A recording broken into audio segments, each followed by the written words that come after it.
I bought the cabin on Ridgecrest Road to escape the noise, specifically the kind my family made. I told exactly one person, which was my first mistake. When I pulled up the driveway, hoping for silence, I found fresh tire tracks and a sister I hadn't invited. Chloe stood in the center of a demolished kitchen, smiling like she hadn't just gutted my sanctuary and paid for the wreckage with thousands of dollars stolen from my own bank account. I signed the final documents at Summit Key Title and Escrow on a Tuesday morning in late October. The pen felt heavy in my hand, weighted with the terrifying and wonderful reality that I was spending almost every dollar I had saved over the last 10 years. The escrow officer, a woman with kind eyes and a frantic energy, pushed the stack of papers toward me. She pointed to the line where I needed to acknowledge that the property on Ridgecrest Road was being sold as is. I signed my name, Anna Foster. It looked different on the page today. It looked like the signature of a woman who was finally drawing a line in the sand. I was 32 years old. I was a project manager at Northbridge Digital Solutions, a job that demanded I be available to everyone at every hour of the day, managing crises that were never life-threatening but were treated with the urgency of a heart attack. I had spent the last 2 years recovering from a breakup that had hollowed me out, leaving me feeling like a spare part in my own life. And I had spent my entire life managing the volatile, emotional ecosystem of the Foster family. Buying this cabin was not an investment, it was an evacuation plan. I walked out of the title office into the crisp Colorado air, clutching the folder of documents to my chest. I had told exactly one person, my mother, Elaine Foster. I had told her because I needed a copy of my birth certificate for the loan application, and she had kept it in her safe, and because, despite everything, I still had that childish impulse to show her I was doing well. I wanted her to be proud. I wanted her to see that I could build something solid on my own. I told her on the phone a week ago. I remembered her pause. I remembered the way she had asked if it was big enough for visitors. I had told her it was very small. I had told her it was a place for me to work remotely and decompress. I had been specific. I had been clear. I drove back to the city, finished out a brutal quarter at Northbridge where I successfully launched 3 software integration projects while sleeping an average of 4 hours a night. And then I turned on my out-of-office autoresponder. I typed the message with a grim satisfaction. I would be offline for 2 weeks. No access to email, no access to Slack. If the servers caught fire, someone else would have to bring the water. I packed my Volvo with military precision, groceries for 2 weeks, 3 novels I had been meaning to read for a year, a bottle of expensive whiskey, my hiking boots. I drove out of the city as the sun began to dip toward the horizon, painting the sky in bruises of purple and orange. The drive to Pine Hollow took 3 hours. As the elevation climbed, the air thinned and cooled. The road wound through canyons of granite and pine, the cell service dropping to a single bar and then vanishing altogether before flickering back to life near the town limits. Pine Hollow was not a ski resort town. It was a working town, a place of hardware stores and diners and people who lived there because they wanted to be left alone. My cabin was 5 miles outside of town, up a gravel road that switched back and forth up the side of a mountain. I had fallen in love with it because it was invisible from the main road. You had to know it was there to find it. I turned onto the gravel drive as dusk settled into true dark. My headlights cut through the shadows of the lodgepole pines. My heart was hammering a slow, heavy rhythm of anticipation. I was finally here. I was finally alone. Then I saw the tire tracks. They were fresh, deep ruts in the gravel where the mud was still soft from the morning frost. My stomach turned over. I slowed the car, my headlights sweeping across the front of the cabin. It was supposed to be dark. It was supposed to be empty. Instead, warm yellow light spilled from the front windows. There were new sconces on the porch, modern farmhouse fixtures in matte black that I had definitely not installed, and in the window to the left of the front door, the window that looked into the living area, I saw curtains. I had closed on a cabin with bare windows. Now, heavy cream-colored fabric blocked the view. I stopped the car. I sat there for a long moment, the engine idling, the heat blasting against my cold hands. Fear spiked first, sharp and metallic. Squatters, teenagers breaking into party, a mistake by the real estate agent. Then I saw the car parked near the woodpile. It was a dusty, beat-up sedan with a bumper sticker on the back that read, "Be kind." I knew that car. The anger hit me so hard my vision actually blurred for a second. It wasn't the hot, reactive anger of a fight. It was the cold, heavy dread of a burden returning. I turned off the ignition. I got out of the car. The mountain air was freezing, biting at my cheeks. But I didn't feel it. I walked up the wooden steps, my boots thudding loudly. I didn't reach for my keys. I tried the handle. It was unlocked. I pushed the door open and stepped inside. The smell hit me instantly. Not the smell of old wood and dust that I remembered from the inspection. It smelled like vanilla candles and sautéing onions. It smelled lived in. My sister, Chloe Foster, was sitting on the sofa, my sofa, which I had arranged to have delivered 3 days ago with her feet tucked under her. She was wearing a thick wool sweater that looked suspiciously like one I had donated to charity 2 years ago. She held a mug of tea in both hands. When the door opened, she jumped, spilling a splash of tea onto her jeans. She looked at me with wide, startled eyes. She didn't look guilty. She looked like I was the one who had just burst into her living room without knocking. "Anna," she said. Her voice was breathless. "You are early." I stood in the doorway, my hand still gripping the brass knob. I looked at her. I looked at the fire crackling in the wood stove. I looked at the rug on the floor that I had never seen before. "Chloe," I said. My voice sounded scrapier than I intended. "What are you doing here?" She set the mug down on the coffee table. She stood up, smoothing her sweater. She was 3 years older than me, 35, but she had always carried an air of fragility that made people treat her like the younger sibling. She had our mother's eyes and a way of tilting her head that suggested she was constantly overwhelmed by the world. "I tried to call you," she said. She walked toward me, arms slightly open, as if she were going to hug me. "I tried to call you yesterday, but my service is terrible up here. I didn't think you were coming up until the weekend." I stepped back, avoiding the hug. "I did not ask when I was coming up. I asked what you're doing here." Chloe stopped. She dropped her arms. She looked hurt. That was her primary weapon, and she wielded it with expert precision. I didn't have anywhere else. "Anna," she said. Her voice took on a wobble. "The lease on my apartment was up, and they raised the rent by $200. I couldn't afford it. I told Mom I was drowning, and she said, 'You bought this place.' She said it was empty." I stared at her. The betrayal from my mother was a dull ache, familiar and old, but the physical reality of Chloe standing in my sanctuary was a sharp, active pain. "You moved in," I said, without asking me. "I wasn't moving in permanently," she said quickly, "just until I got back on my feet. I figured since we are family, it wouldn't be a big deal. I am watching the place for you, making sure the pipes don't freeze."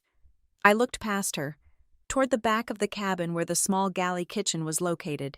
The living room opened directly into it. I took 2 steps forward, and then I stopped dead. The floor dropped out of my stomach. The kitchen was gone. The vintage pine cabinets that had given the place its charm were ripped off the walls, leaving jagged scars of unpainted drywall and exposed lath. The old porcelain sink was missing, leaving a gaping hole in the counter and exposed pipes sticking up like severed arteries. The appliances, the stove, and the refrigerator were gone. The room was a construction zone. Dust covered everything in a fine white film. A stack of drywall sheets leaned against the far wall. I couldn't speak. I pointed at the devastation. My hand was shaking. Chloe followed my gaze. She clasped her hands together. "Okay," she said. "I know it looks bad right now, but you have to listen to the vision." "The vision," I repeated. I felt lightheaded. "Chloe, where is my kitchen?" "It was a surprise," she said. She smiled, a terrified, hopeful smile that made me want to scream. "I wanted to do something nice for you, to say thank you for letting me stay. That kitchen was old. Anna, it was falling apart. I have a friend in town, a contractor. He is giving us a great deal. It is going to be an open concept. Granite countertops, stainless steel. It will double the value of the cabin. I walked into the wreckage. My boots crunched on drywall debris. On the plywood subfloor where the refrigerator used to stand, there was a clipboard. I picked it up. It was an invoice from Pine Hollow Renovations. The total at the bottom was a number that made my breath hitch. $15,000. Paper-clipped to the invoice was a handwritten note on a piece of torn notebook paper. Kitchen deposit paid. Balance due Friday. Harlan Pike. I looked up at Chloe. She was hovering in the doorway of the kitchen, biting her lip. "You paid a deposit," I said. My voice was very quiet. "Yes," she said. "With what money?" "Chloe?" I asked. "You just told me you couldn't afford a $200 rent increase. How did you pay a deposit on a $15,000 renovation?" Chloe shifted her weight. She looked at the floor, then back at me. Her eyes were defiant now. "I used the family account." She said, "We don't have a family account." I said, "The one you set up for Mom." She said, "For emergencies."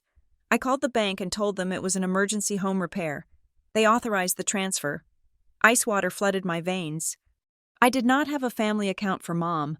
I had a savings account that I had put Elaine's name on 5 years ago when she was going in for surgery, just in case something happened to me and she needed to access my funds to pay my bills. I had never taken her name off, but there was no way Chloe could access that without my authorization. I pulled my phone out of my pocket. My hands were trembling so badly I dropped it. I picked it up, wiped the dust off the screen, and opened my banking app. The signal was weak, but it loaded. I tapped on the savings account. It was almost empty. I scrolled through the transaction history.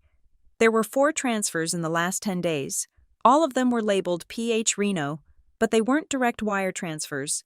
They were routed through a third-party payment service that I had an account with but hadn't used in years. $5,000, $3,000, $2,000, another $5,000, $15,000, gone. I looked at the dates.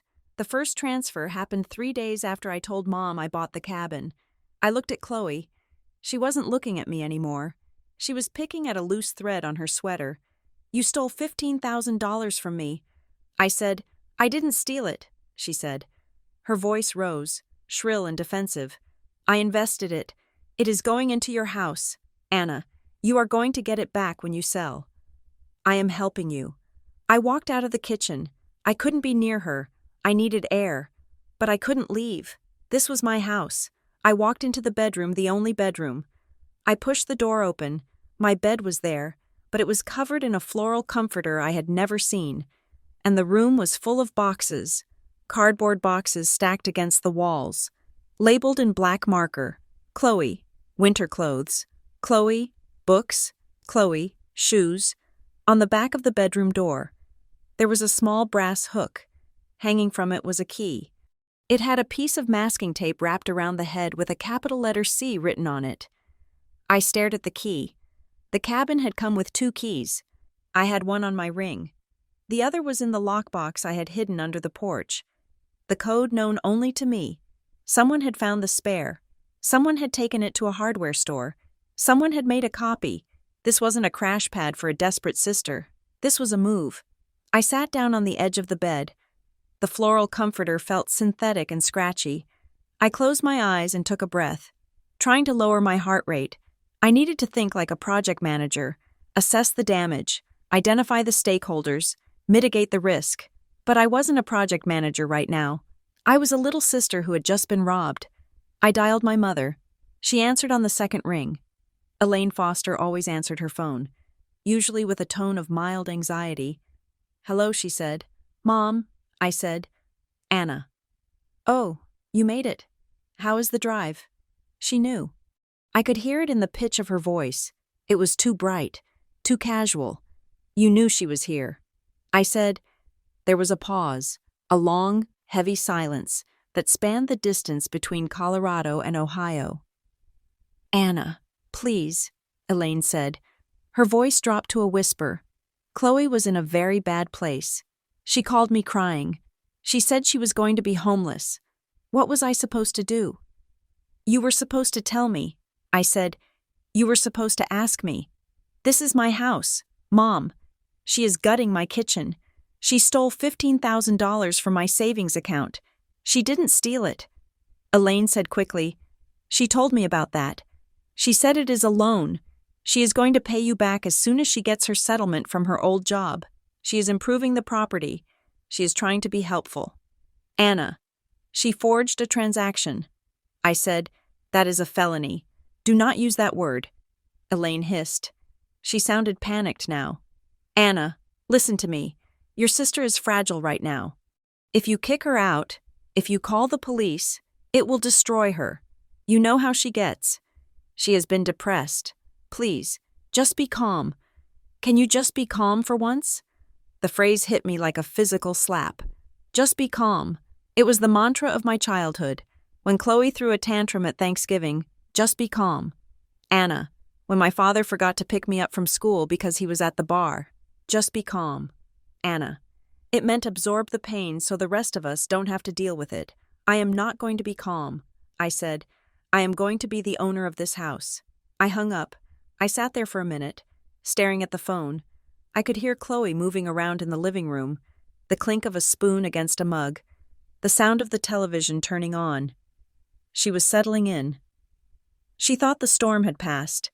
She thought she had weathered the initial outburst, and now we would settle into the uncomfortable detente that defined our relationship. I stood up. I walked back out into the living room. Chloe looked up from the TV.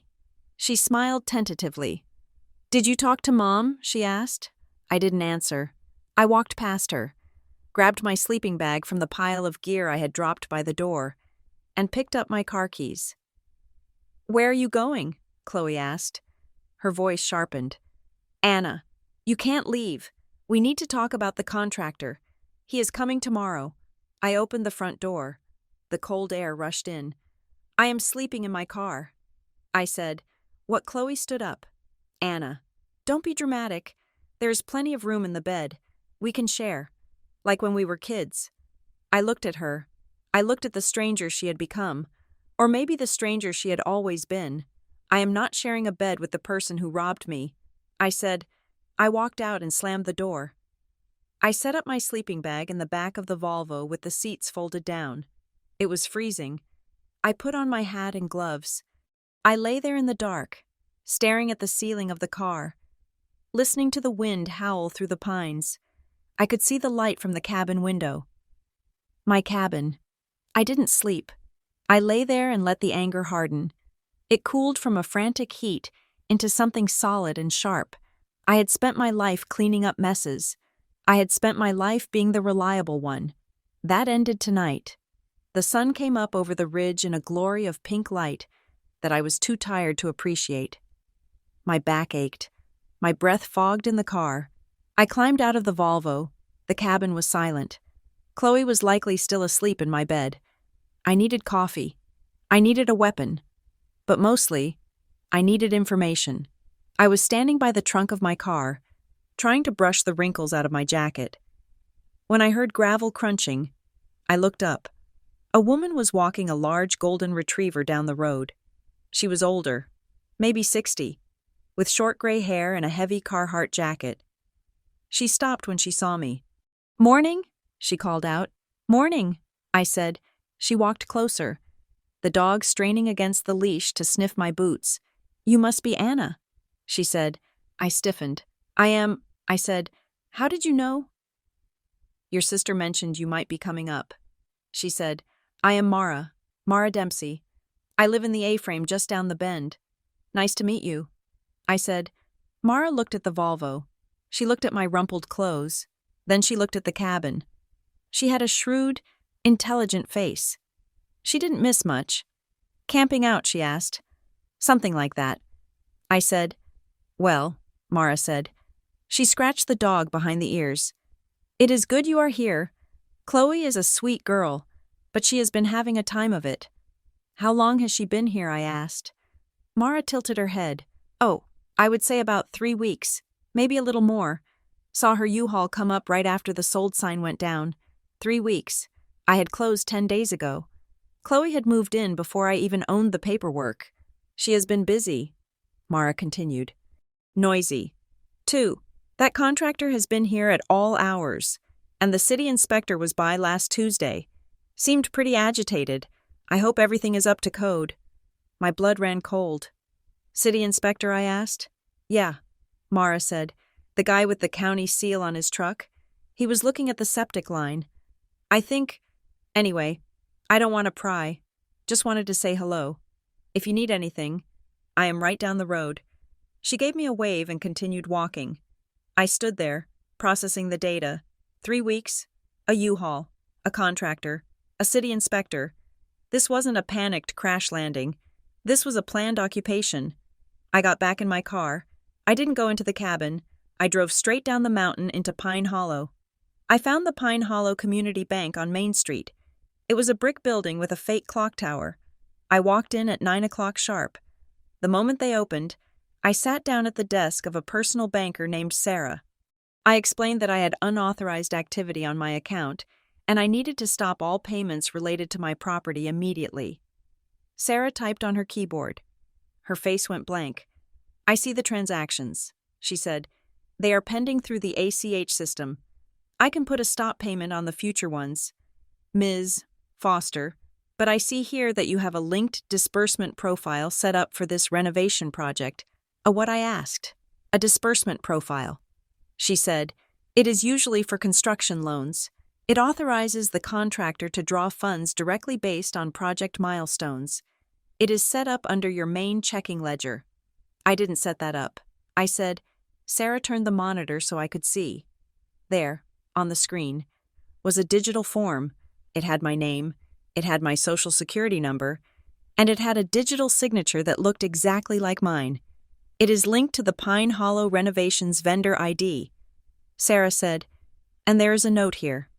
Priority authorization per phone conversation with Evan. Who is Evan? I asked. I don't know. Sarah said, but this profile was verified. Whoever set this up had your full authentication credentials, answers to security questions, PIN number, everything. I stared at the screen. A cold realization settled in my gut. Chloe didn't know my security questions. Chloe didn't know my PIN. Chloe couldn't organize a disbursement profile if her life depended on it. Someone else was involved. Someone who knew how the system worked. Someone who had structured this to look legitimate so that when I walked in here, I wouldn't look like a victim of theft. I would look like a woman having a dispute with a contractor she had hired. Freeze it, I said. Freeze everything. If a single penny leaves my account, I will sue this bank into the ground. I left the bank. I drove back up the mountain. The drive gave me time to compose my face. I needed to be stone. I needed to be the project manager. When I pulled up to the cabin, Chloe was on the porch. She was smoking a cigarette. I didn't know she smoked. She flicked it into the dry pine needles when she saw me. I got out of the car. I walked up the steps. I stopped 3 feet from her. I went to the bank. I said, Chloe flinched. She crossed her arms over her chest. Anna, look, she started. I cut her off. My voice was low and steady. It didn't sound like my voice. I froze the payments. Chloe, the money is gone. The renovation stops today. Chloe's face went pale. You can't do that, she whispered. Harlan is expecting the draw on Friday. He already bought the materials. That is Harlan's problem. I said, and it is your problem. I stepped closer. You have 48 hours. I said. Chloe looked at me, confused. For what? To get out. I said, pack your boxes, load your car. I want you and your things off my property by Friday morning. If you are not gone, I am calling the sheriff to have you removed for trespassing. I expected her to scream. I expected her to cry. I expected the classic Chloe meltdown. But she didn't do any of that. She went oddly quiet. She looked past me, staring at the half-gutted kitchen through the open door. Her eyes were wide and unfocused. She looked terrified. But not of me. I can't leave, she said softly. You can, and you will. I said, no. Anna. She said. She looked at me then, and I saw a depth of fear that stopped me cold. You don't understand. If I leave, they will find me. Who? I asked. Who will find you? She didn't answer. She just turned and walked back into the cabin, closing the door softly behind her. I stood on the porch, the wind biting through my jacket. I looked at the fresh tire tracks in the mud. I looked at the destroyed kitchen through the window. The anger was still there, but it was joined by something else now, a cold, creeping uneasiness. This wasn't just my sister being irresponsible. This wasn't just a family dispute. Something else had moved into my cabin, and I didn't know how to get it out. Pine Hollow Renovations was located in a metal warehouse on the edge of town, sandwiched between a tire shop and a storage facility. I parked my Volvo between two massive pickup trucks that were coated in a layer of dried mud. My car looked ridiculous there, a clean, shiny city vehicle that screamed tourist.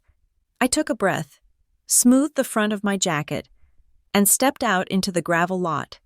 The air smelled of sawdust and diesel.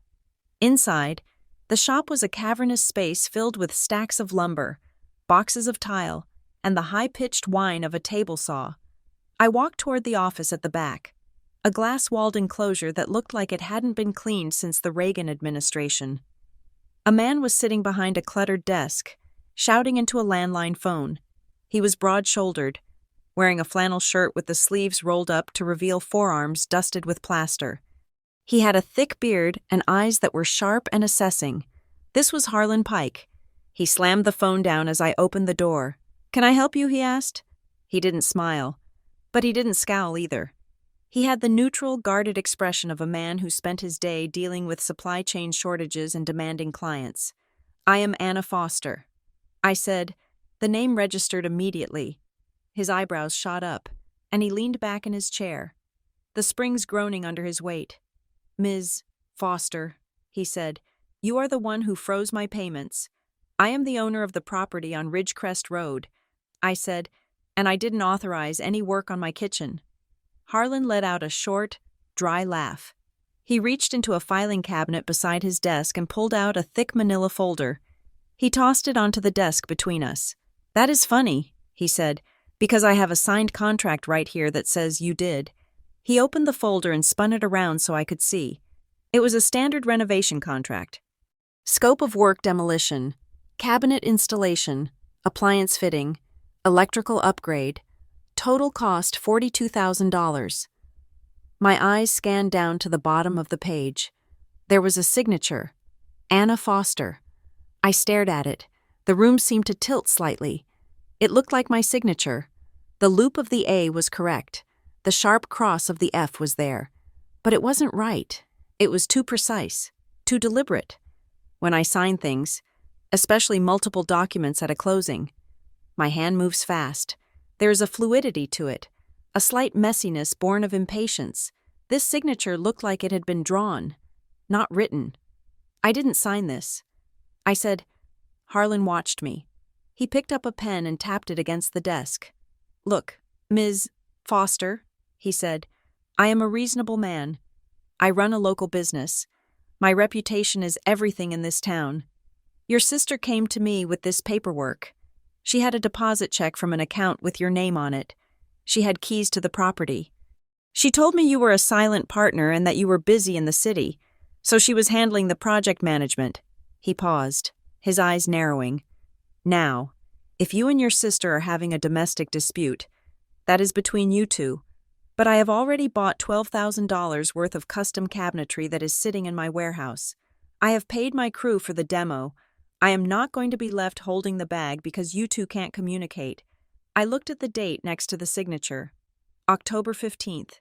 2 days after I made the offer on the cabin. I was in Chicago on October 15th. I said, "I can prove it with flight records. I wasn't here to sign this." Harlan shrugged. "People sign things digitally all the time," he said, "or they mail them. I don't track your travel schedule. I just look at the paperwork. Can I have a copy of this?" I asked. Harlan hesitated. Then he stood up and walked to the copier in the corner. "Sure," he said over the noise of the machine.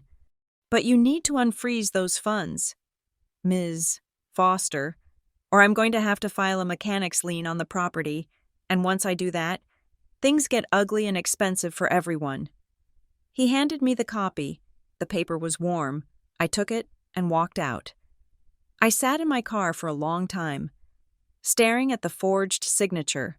The fear that had been a cold knot in my stomach was starting to unravel into something more complex. Doubt. It was a forgery. I knew that. But it was a good one. It was close enough that a bank or a contractor wouldn't question it. And then the second thought hit me. The one that keeps you awake at 3 a.m. What if I had signed it? I had signed hundreds of pages during the closing process.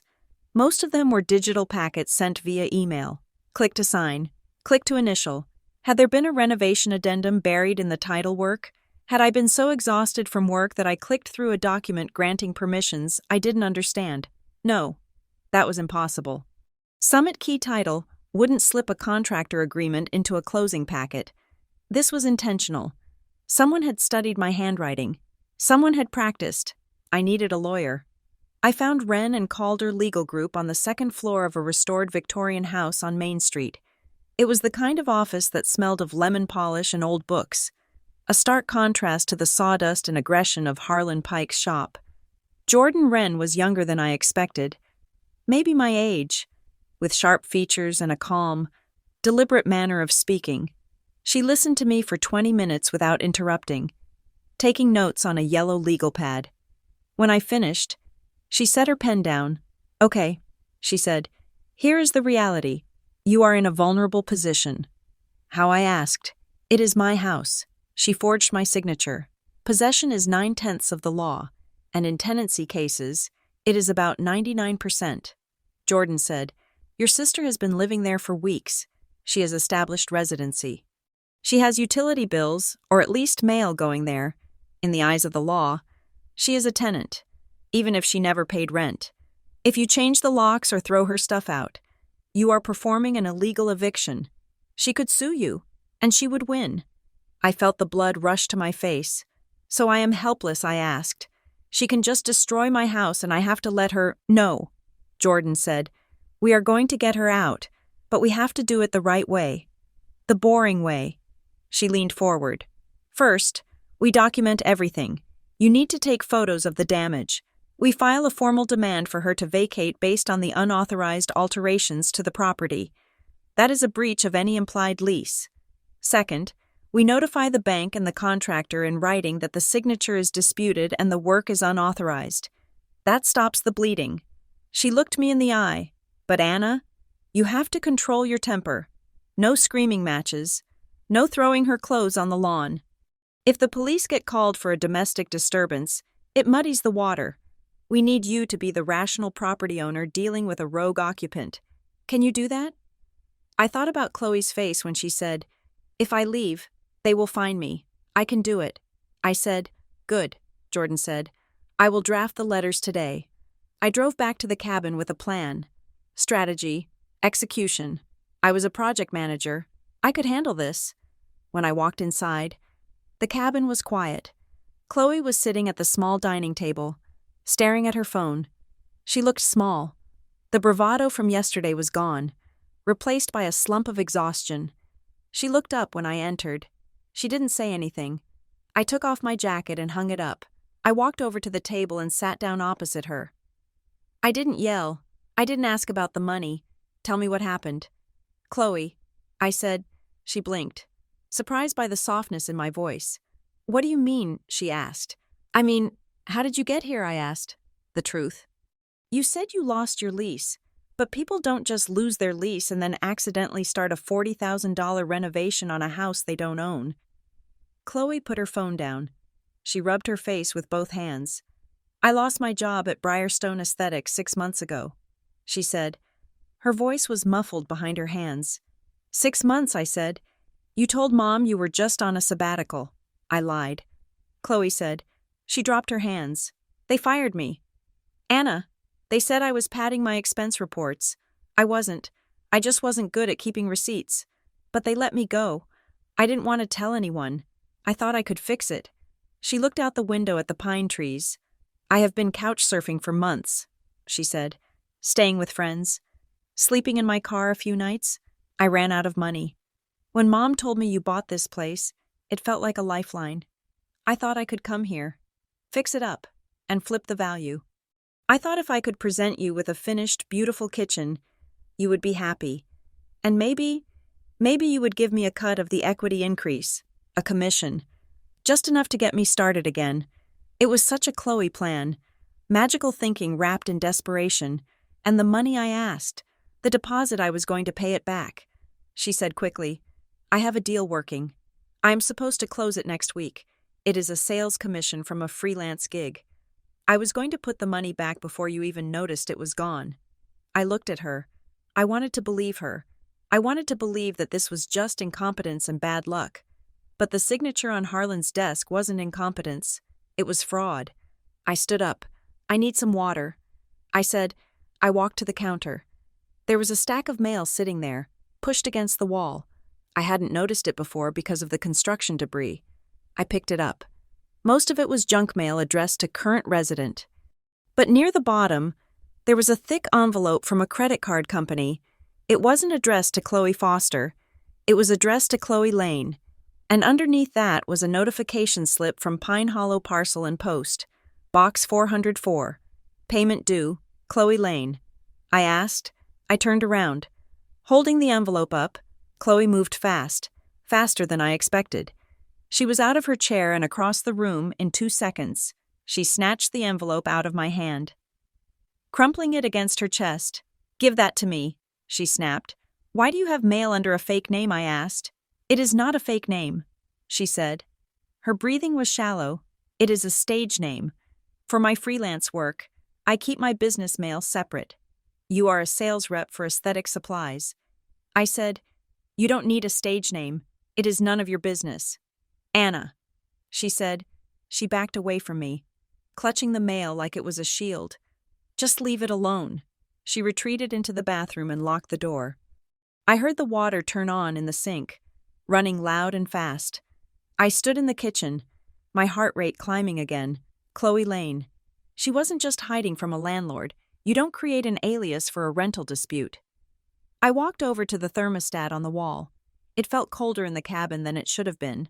I wanted to check the setting. I reached out to touch the dial, but it wasn't the old analog dial I had seen during the inspection. It was a sleek, black glass disc, a smart thermostat. I tapped the screen. It lit up. Eco mode. I tapped the menu button. I wanted to see the schedule. Enter PIN. The screen requested. I frowned. I didn't have a PIN. I hadn't installed this. I went to the settings to see the registration info. Registered to Evan. M. Red Alder. Net. I stared at the email address. Evan.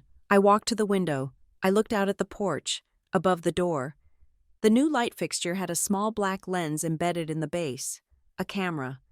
I pulled out my phone and checked for Wi-Fi networks. There was a hidden network with strong signal strength. My stomach dropped. She hadn't just moved in. She had installed a surveillance system. Someone was controlling the heat. Someone was watching the door. And it wasn't Chloe. She could barely operate her own laptop. This wasn't a renovation. It was a takeover. I spent the next 2 hours in a state of controlled paranoia. I covered the camera lens on the porch with a piece of duct tape I found in my car. I unplugged the Wi-Fi router I found hidden behind the sofa. The smart thermostat went dark. At 4 o'clock, my phone buzzed. It was Jordan Wren. "The letters have been sent," she said. "Electronic delivery and certified mail. Harlan Pike and the bank have been notified to cease all activity immediately. Thank you." "Jordan," I said. "Be ready," she warned. "This is the part where they get loud." She was right. An hour later, a heavy diesel engine roared up the driveway. I looked out the window. It was Harlan Pike's truck. He didn't park. He skidded to a halt near the woodpile, his door flying open before the engine even cut out. He marched up the steps, his face a mask of red fury. He didn't knock. He hammered on the door with his fist. "Open the damn door," he shouted. I unlocked it and opened it, but I stayed in the doorway, blocking the entrance. Harlan was breathing hard. He held a piece of paper in his hand, a printout of Jordan's email. "You stopped the draw," he spat.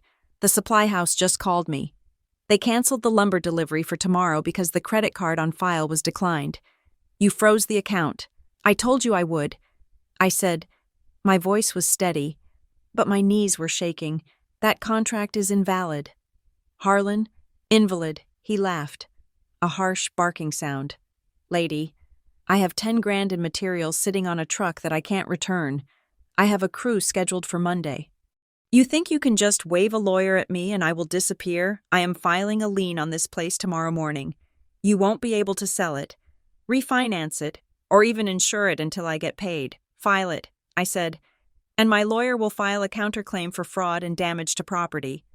Harlan stepped closer. He was big, and he was angry, and for a second, I thought he might push past me, but then he stopped. He looked over my shoulder. Into the cabin. Where is she? He asked. Who? I asked. Your sister. And the guy? I froze. The guy I asked? Yeah, the suit. Harlan said. Slick guy. Looked like he belonged in a magazine, not a construction site. I stepped out onto the porch, closing the door behind me so Chloe wouldn't hear. Harlan, I said, this is important. Who was with Chloe? Harlan looked at me, his anger cooling into confusion. You don't know? He asked. No, I said, I don't know. He rubbed the back of his neck. He introduced himself as Evan. Harlan said he was from Red Alder Lending, said he was the financier for the project. Evan, the name on the thermostat. Did he sign anything? I asked. No, Harlan said. He just did the talking. Chloe signed the papers. But he was the one directing the show, told me what materials to order, told me to rush the demo, said the money wasn't an issue because the equity draw was approved. I felt a chill that had nothing to do with the wind. Harlan, I said, I need you to listen to me. I did not hire you. I did not sign that paper. And I have never heard of Red Alder Lending. Harlan stared at me. He looked at my face, searching for a lie. He didn't find one. He swore softly. If this is a scam, he said, his voice lower, dangerous. If I am the one who gets burned here, we are both getting burned, I said. But if you help me figure out who this guy is, maybe we can stop it. Harlan spat on the ground. I don't know who he is, he said. But I know he drives a black Range Rover with tinted windows, and he doesn't look like a guy who lends money for kitchen remodels. He looks like a shark. He turned and walked back to his truck. I will give you 24 hours before I file the lien. He called back, Fix this. He drove away. I went back inside. Chloe was still in the bathroom. I sat down at the table and opened my laptop. I tethered it to my phone since I had killed the Wi-Fi. I typed Red Alder Lending into the search bar. The results were thin. There was a website, but it was a template. Stock photos of smiling families and generic houses. Financial solutions for your future. No physical address.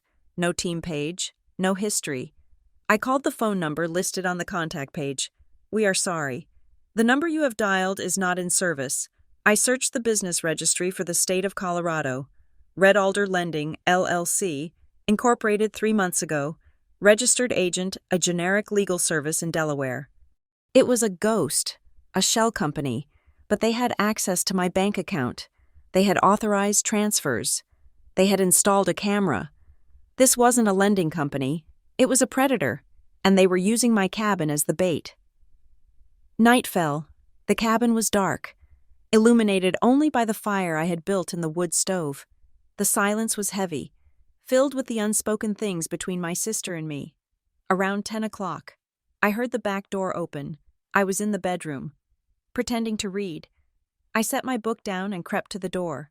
Chloe was on the back porch. I could see her silhouette against the moonlight.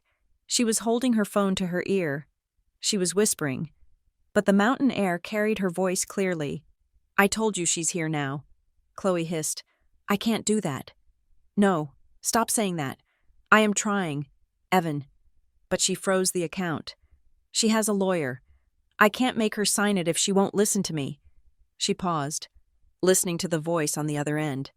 Her shoulders hunched up, like she was expecting a blow. Please don't, she whispered. Her voice broke. Please, I will fix it. Just give me a few days. I promise. She ended the call. She stood there for a long time, shaking. I backed away from the door. My anger was gone. It was replaced by clarity. Chloe wasn't the villain. She was the hostage. But I couldn't save her if I let her drown me too.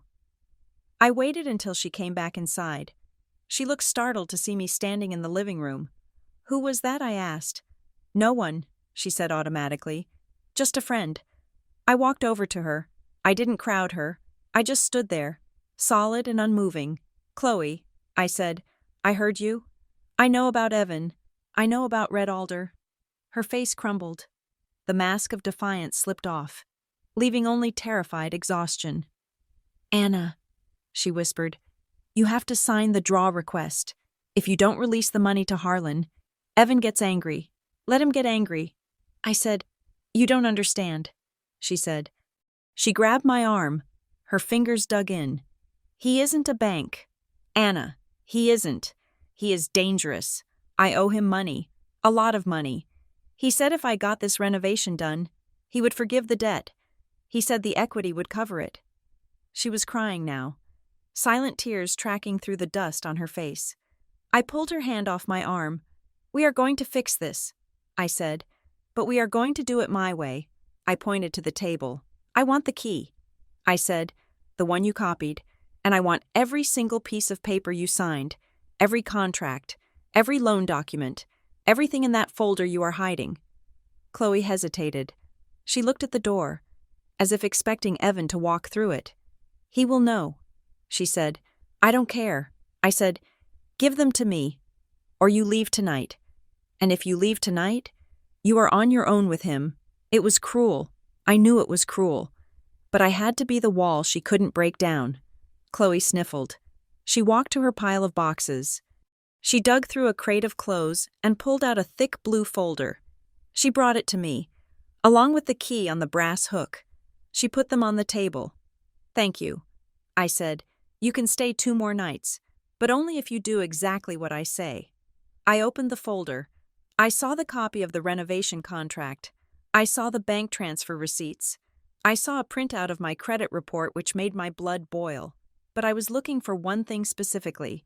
The document Harlan had mentioned, the owner authorization that gave Evan the power to speak for me. I flipped through the pages. It wasn't there. "Where is the authorization form?" I asked. "The one you showed Harlan." Chloe looked away. "I don't have it," she said. "Chloe, I warned." "I don't," she cried. "Evan took it. He keeps the originals. He only gives me copies of the stuff I need to show people. He never lets me keep the authorization."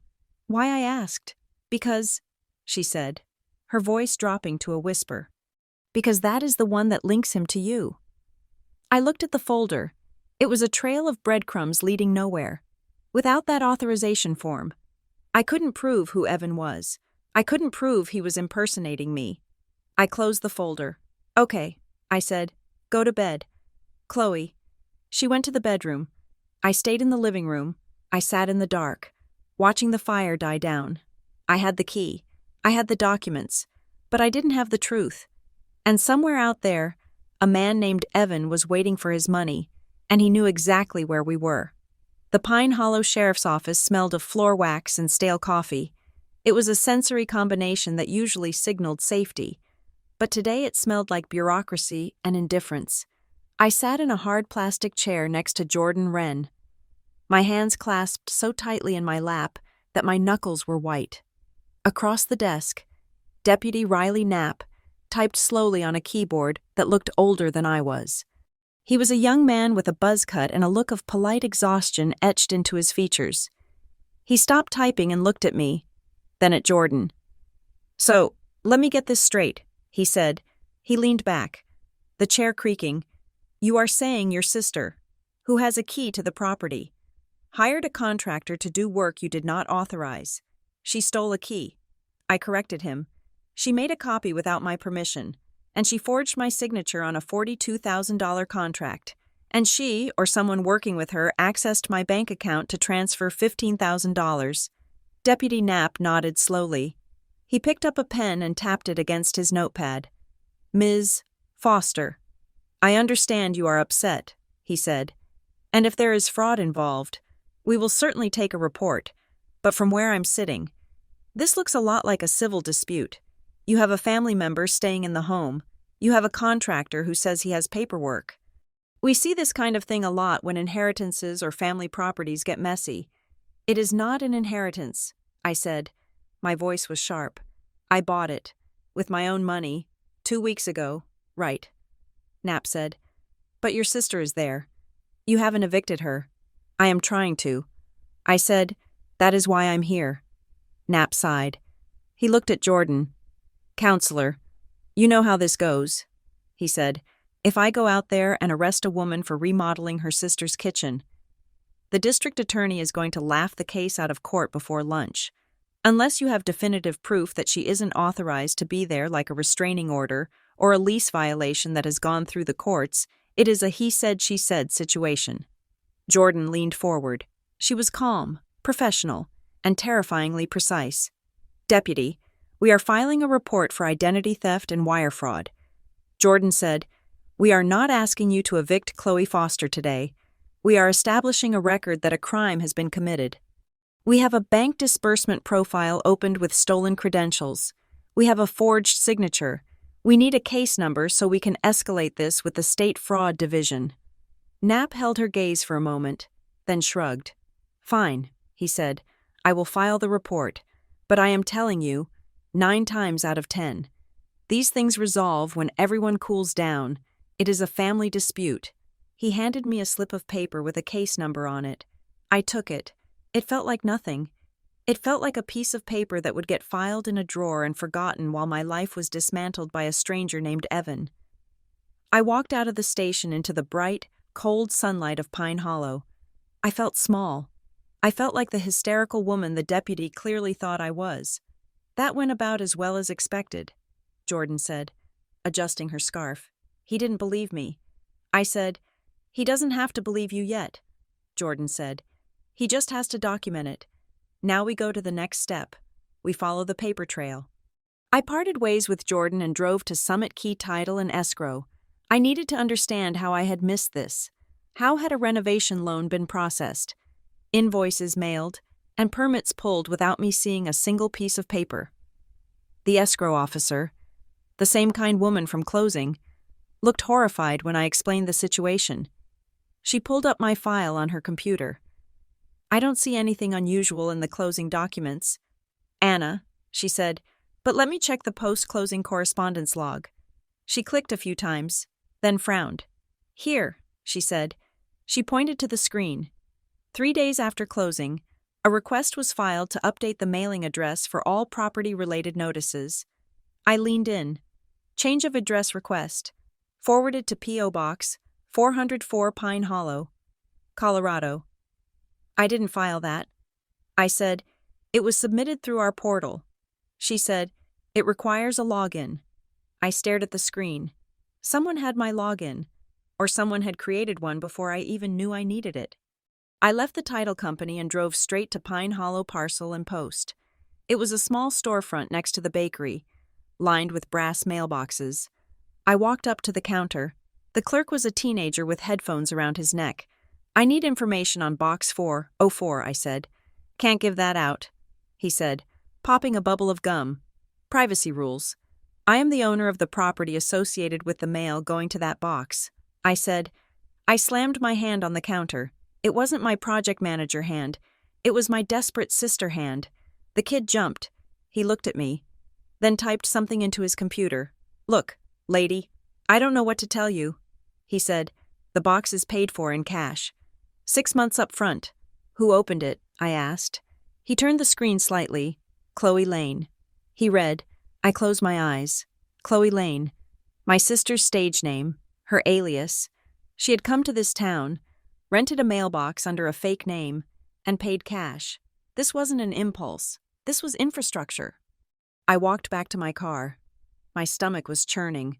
I had spent the last 24 hours telling myself that Chloe was being manipulated, that she was a victim of this Evan character, but you don't rent a P.O. box under a fake name unless you are planning to hide. I drove back up the mountain. The road felt longer today. The trees felt tighter, like the forest was closing in. When I reached the turnoff for my cabin, I saw Mara Dempsey walking her dog again. I slowed down. I needed a human connection. I needed someone who wasn't lying to me or dismissing me. I rolled down the window. "Hi, Mara," I said. She smiled, but it was a worried smile.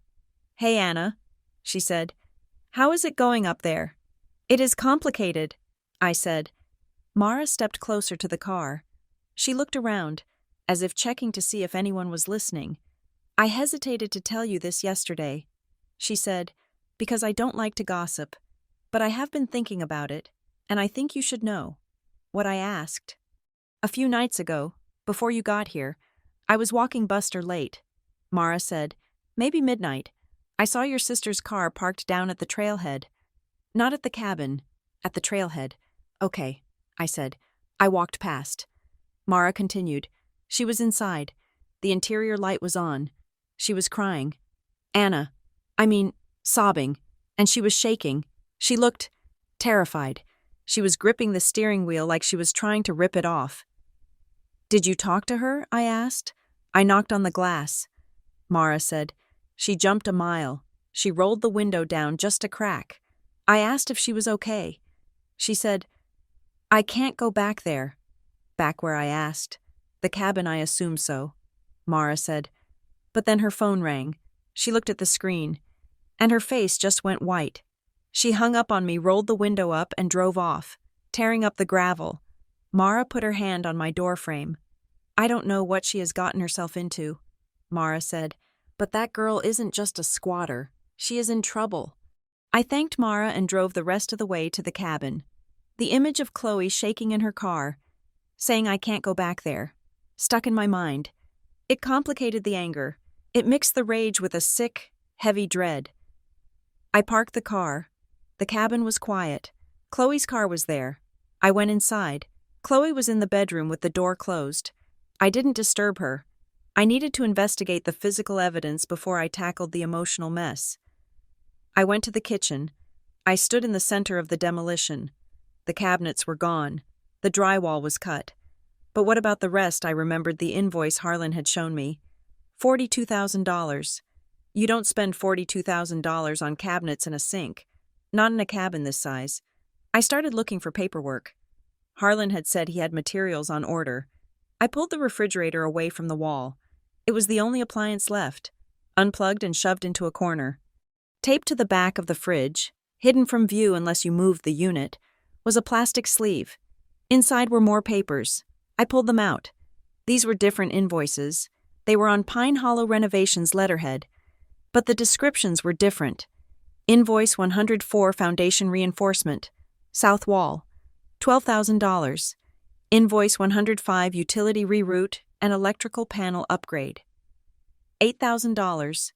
Invoice 106 Structural Beam Installation, $10,000. I looked at the walls.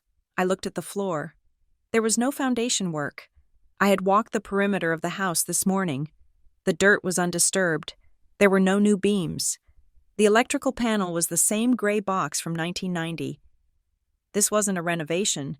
This was billing for work that didn't exist. I grabbed the papers and my keys. I was going back to town. I found Harlan Pike in his warehouse again. He was loading plywood onto a truck. He saw me coming and stopped, wiping his hands on his jeans. "You again," he said. I held up the papers. "Foundation reinforcement," I asked. "Structural beams." "Harlan, I walked the property. You haven't touched the foundation." Harlan's face flushed a deep, angry red.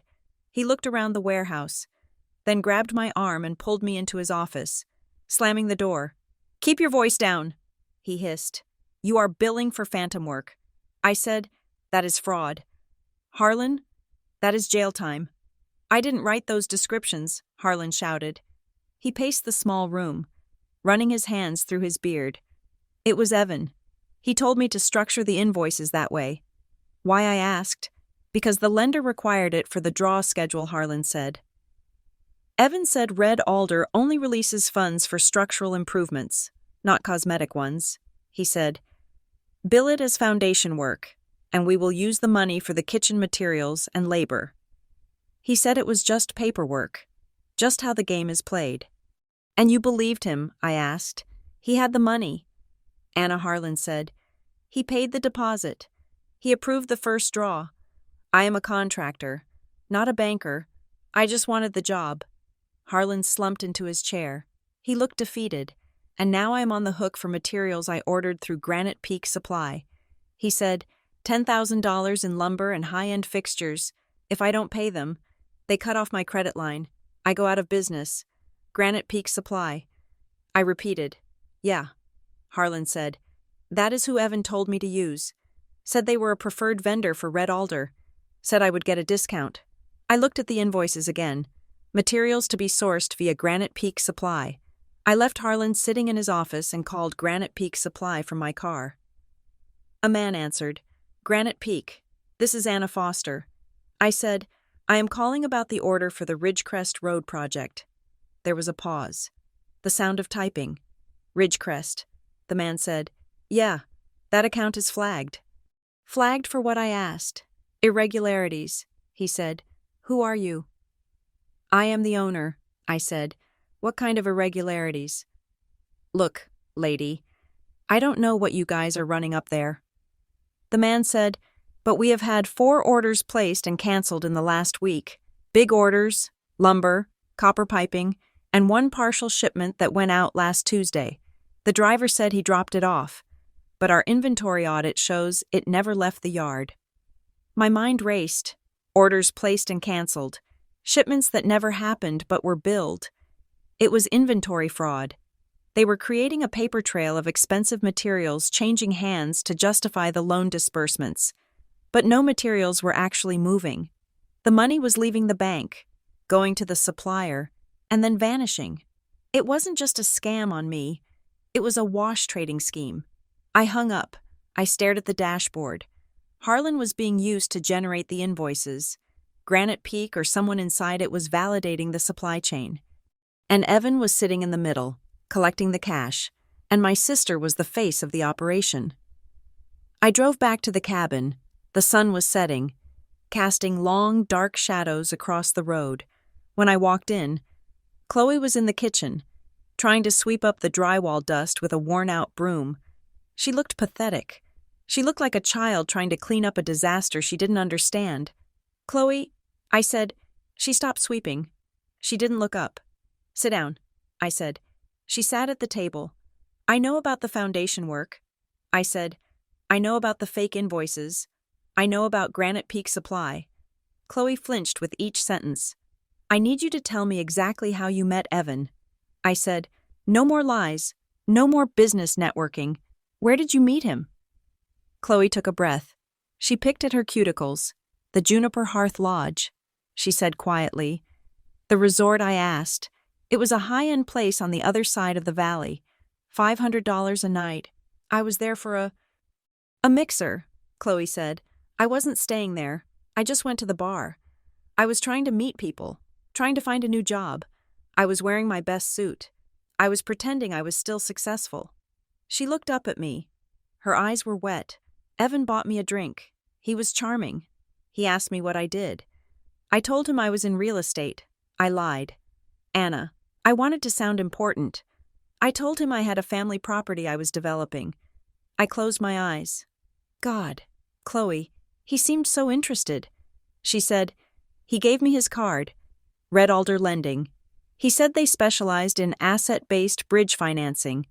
He said if I ever needed capital to unlock the value of the property, he could help. And you called him. I said, I waited a week. She said, then I got the notice from my landlord. I was desperate. I called him. I told him I wanted to renovate the kitchen. He said, why stop at the kitchen? Let's do the whole thing. Let's flip it. She started crying again. He made it sound so easy. Anna. He said the loan would be against the future value of the house. He said I wouldn't have to pay a dime out of pocket until we sold it. I leaned across the table, but the money came from my account. Chloe. Why? Because he said owners get better rates, she cried. He said if the loan was in your name, the interest would be 4%. If it was in my name, it would be 12, he said. We will just link her account for the initial deposit, and then reimburse it from the loan proceeds. And the login I asked, the question that has been haunting me, How did he get into my bank account? Chloe. You don't have my password. I didn't give it to him, she swore. I promise. Anna. I never had it. Then how, I asked. How did he verify the transfer? He set it up on his laptop. She said, We were at the coffee shop. He said, Okay. I am putting in the request to link the accounts. The bank is going to call for verification. And I asked. And his phone rang. Chloe said, He answered it. He put it on speaker. It was an automated voice. Press 1 to authorize the transfer. He pressed 1. He smiled at me and said, See bank approval. We are good to go. I sat back.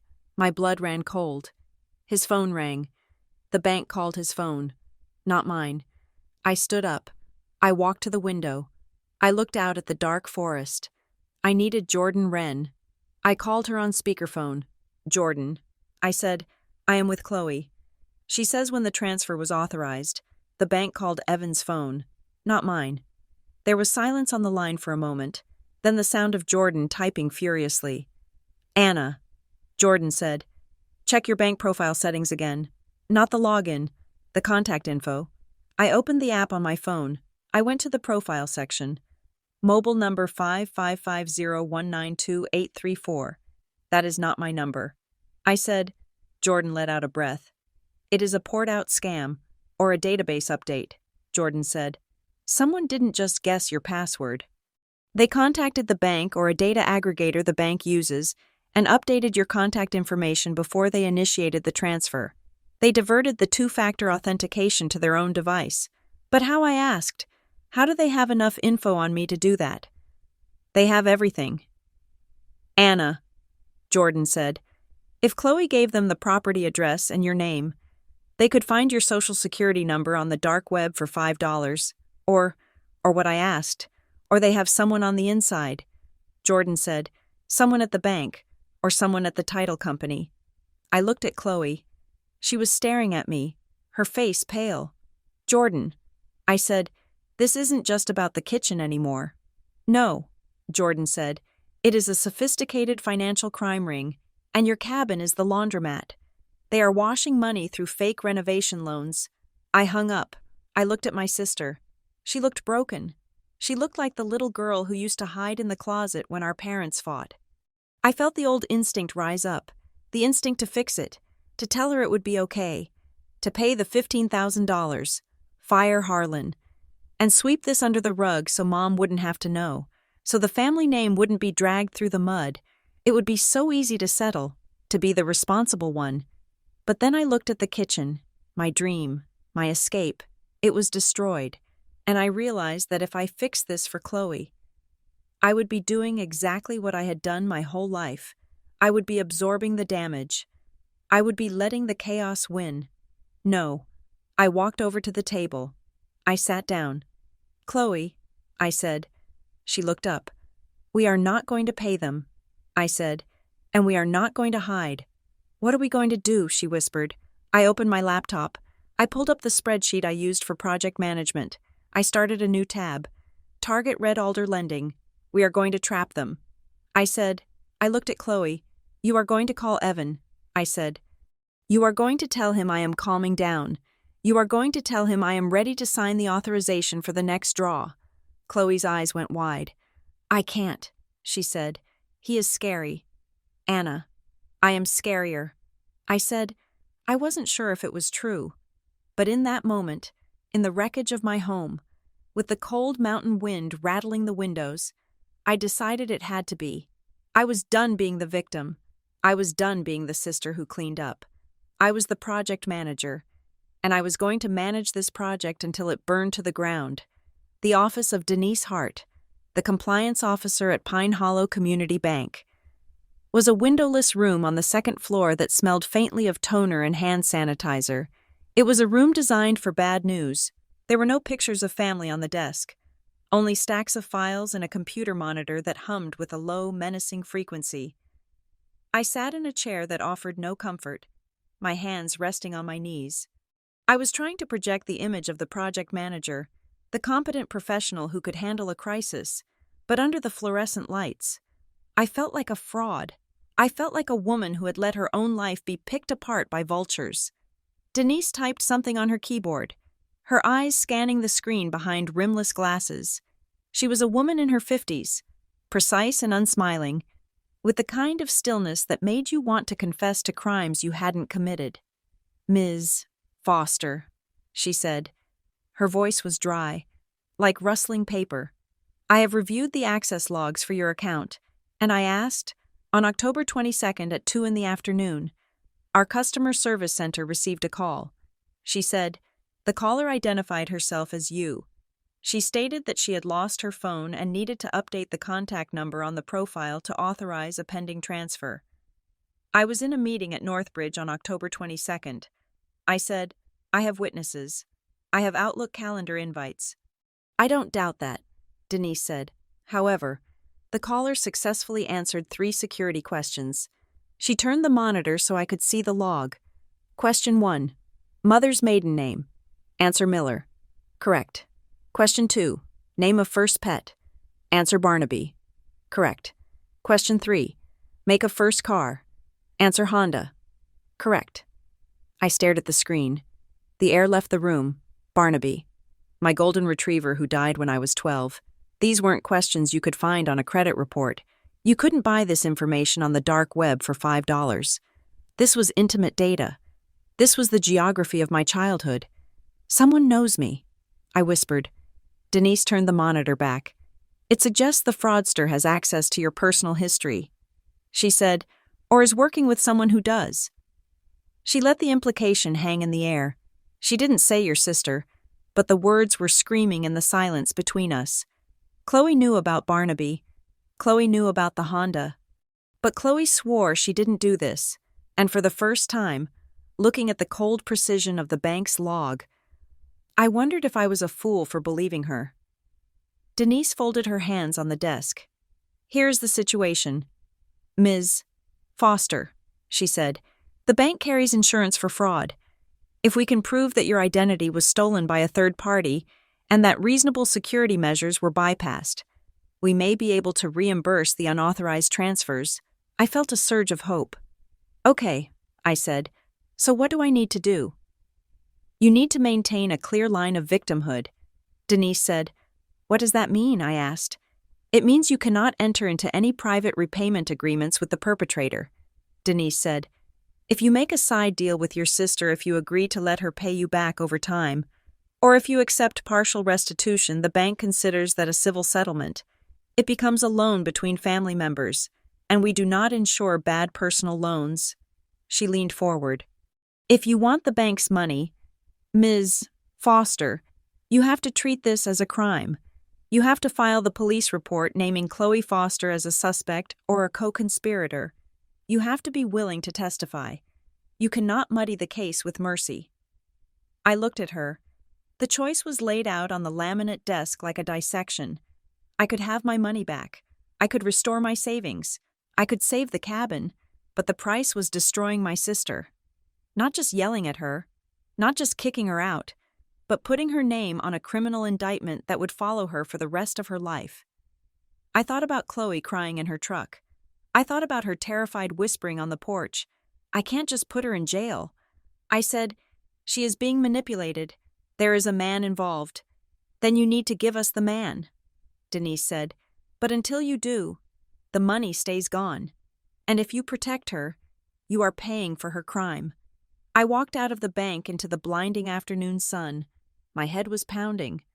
I felt the old trap closing around me. The Foster family trap. Protect the family, hide the mess, absorb the cost. My father had taught me that lesson every time he drank too much, and I had to call the school to say I was sick so I could stay home and make sure he didn't burn the house down. Don't let the neighbors know, but I wasn't a child anymore, and this wasn't a missed school day. It was my future. I drove back toward the cabin, but I pulled over at the overlook outside of town. I needed to breathe. My phone buzzed. It was Jordan Wren. "Anna, I have Deputy Knapp here." Jordan said, "You should come to the station." I turned the car around.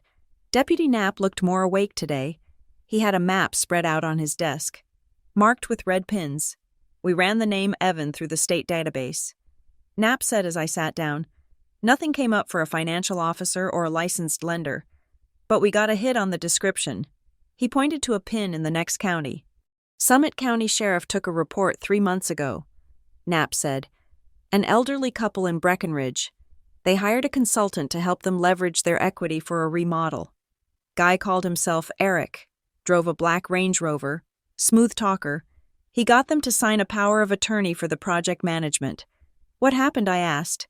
He drained $200,000 from their HELOC and disappeared. Knapp said, the contractor he used filed for bankruptcy the next day. The couple lost the house. I felt a cold shiver. $200,000. I had gotten off easy with $15,000. So it is the same guy. I said, likely, Knapp said, and that means this isn't just a local dispute anymore. I am contacting the Colorado Bureau of Investigation. They handle complex financial crimes that cross county lines. He looked at me, his face serious. Ms. Foster, I need you to understand something. These guys are pros. They target people who are isolated. People who have assets, but maybe not a lot of local connections. If he is pressuring your sister, he is doing it because he needs a layer of insulation between him and the crime. He is using her as a human shield. He is using her to sign the papers. I said, exactly. Knapp said, if we catch him, your sister is going to be the first witness we squeeze. And if she doesn't flip on him, she is going down for fraud. You need to get her to talk. Real talk. Not just, I met a guy at a bar. We need evidence. I left the station with a new weight in my chest. It wasn't just about money anymore. It was about preventing Chloe from becoming collateral damage in a state-level investigation. I drove up the mountain. The sun was setting, casting long shadows through the lodgepole pines. The cabin looked small and vulnerable against the vastness of the landscape. When I walked in, Chloe was sitting on the floor in the living room, surrounded by her boxes. She was packing. I stopped in the doorway. What are you doing? I asked. You said I had 2 days, she said without looking up. I am leaving. I walked over and kicked a box flap closed. Stop packing, I said. Chloe looked up. Her eyes were red and swollen. Why do you want to yell at me some more? I want you to help me catch him. I said. Chloe laughed. A bitter, jagged sound. Catch him, Anna. You don't get it. You can't catch him. He is a ghost. He will just disappear. And I will be the one left holding the empty bag. I am always the one holding the bag. I sat down on the floor opposite her. The bank told me that someone answered my security questions. I said, Barnaby, the Honda. Chloe flinched. She looked down at her hands. Did you tell him? I asked. No, she said. I swear, Anna. Then how did he know? Chloe picked at a piece of tape on the box. We were talking, she said softly. In the beginning, when we were just getting to know each other, he asked about my childhood. He seemed so interested. He asked about our pets. He asked where we grew up. I told him stories. I told him about Barnaby running away. I told him about you crashing your first car. She looked at me, horror dawning on her face. I didn't know they were security questions. She whispered, I was just talking. I was just trying to be interesting. I closed my eyes. It was so simple. Social engineering. He hadn't hacked a server. He had hacked my sister's loneliness. He recorded it.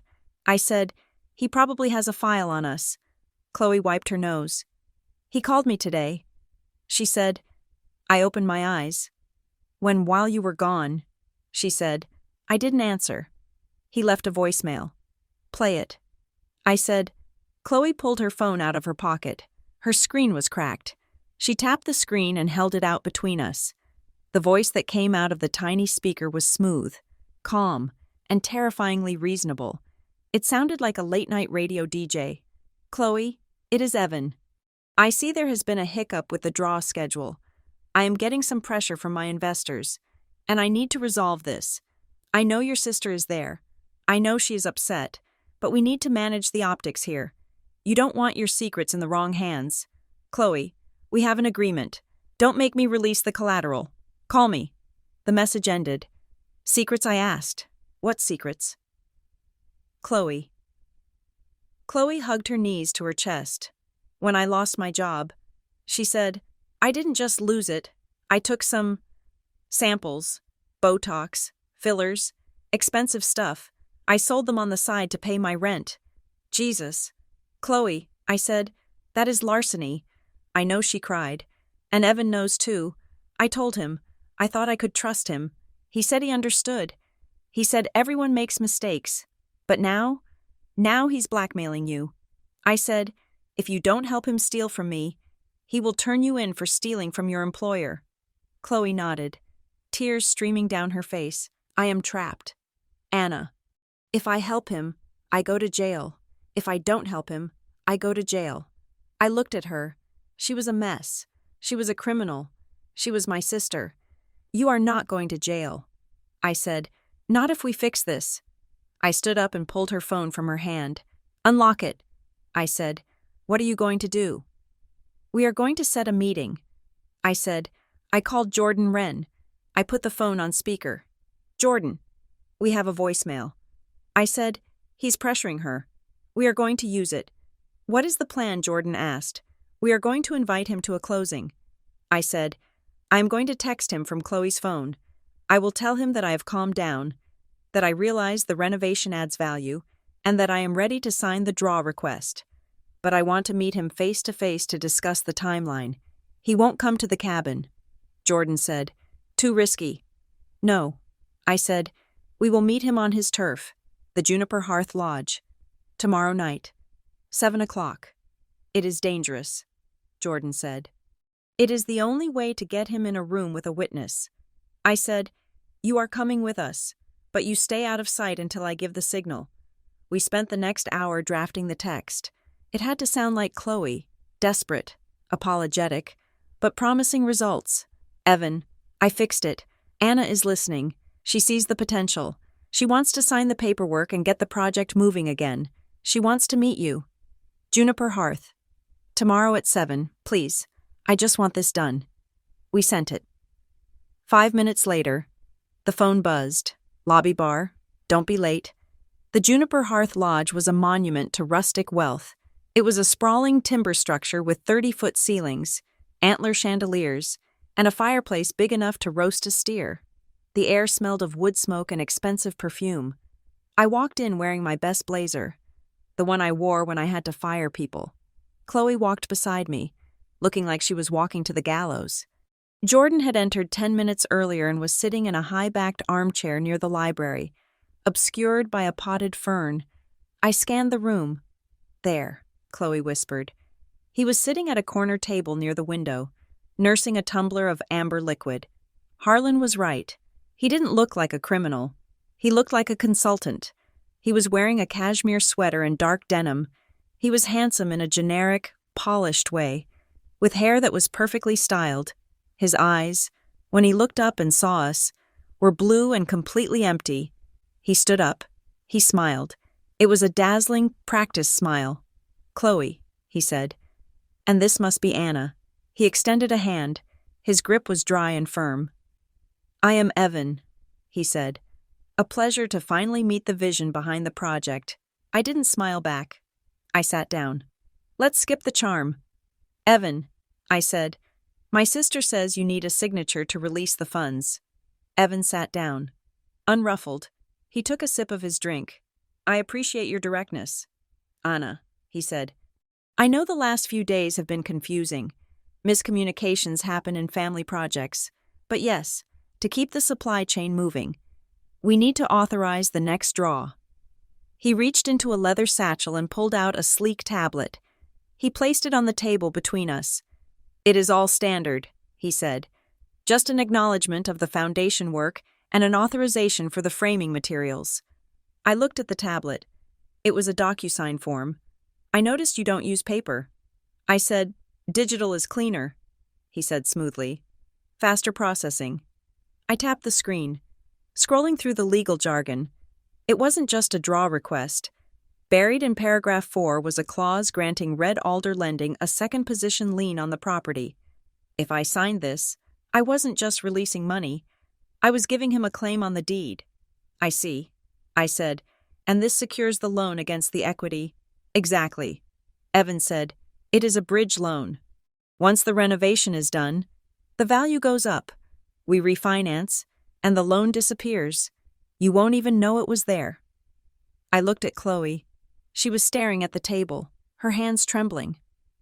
I have a question. Evan. I said, Of course. He said, I'm looking at the dates here. I said, The loan origination date is listed as October 15th. That is correct. He said, That is when Chloe initiated the application. But I didn't own the house on October 15th. I said, Evan blinked. A tiny fissure appeared in his composure. Excuse me, he said. I closed on the property on October 17th. I said, I have the deed in my car. So how could you originate a loan secured by the property 2 days before I actually owned it? Evan froze. His smile stayed fixed, but his eyes went hard. There must be a clerical error on the date. He said, We can update that. It is not a clerical error. I said, It is because you don't actually have the title report. You never pulled the title. You just took the address Chloe gave you and drafted a fake contract. Evan leaned back. The charm evaporated. Anna, he said, his voice dropping an octave. You are overthinking this. We are trying to help you. If you don't sign this, the contractor sues you, the project stalls. You are left with a gutted house. Do you really want that I want the truth? I said, Lawyers complicate family projects. He said, They bill you by the hour to tell you what you can't do. I am telling you what you can do. Sign the tablet. Anna, save your sister. He looked at Chloe. Tell her. Chloe, tell her what happens if this falls apart. Chloe looked up. She opened her mouth. No. I said. I raised my hand. Jordan Wren stood up from the armchair across the room. She walked toward us, her heels clicking on the hardwood floor. She placed a heavy file folder on the table next to Evan's drink. Mr. Evan, she said, I am Jordan Wren. I represent Ms. Foster. Evan looked at Jordan. He looked at the file. He recognized the name. I saw the calculation happen behind his eyes. He realized he wasn't dealing with a hysterical sister anymore. He was dealing with the Bar Association. He stood up abruptly. He didn't grab the tablet. He didn't grab his satchel. I think we are done here, he said. He turned and walked away. He didn't run. He walked with a fast, aggressive stride toward the exit. Wait, Chloe cried. He ignored her. He pushed through the heavy double doors and vanished into the night. I looked at the table. He had left the leather satchel. Was it a mistake? Or was it arrogance? Jordan reached for the satchel. Don't touch it, she said. Evidence. She opened it carefully with the end of a pen. Inside, there was no laptop, no cash, just a single manila folder. Jordan slid the folder out. She opened it. It was a list, a spreadsheet, printed out on plain paper. Addresses, dozens of them.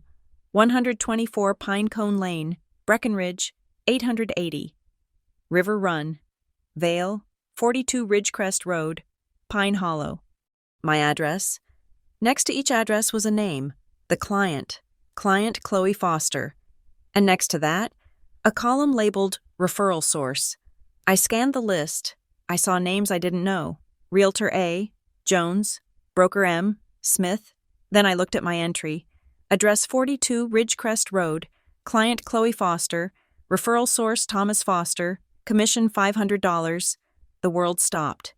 The noise of the lodge, the laughter, the clinking glasses.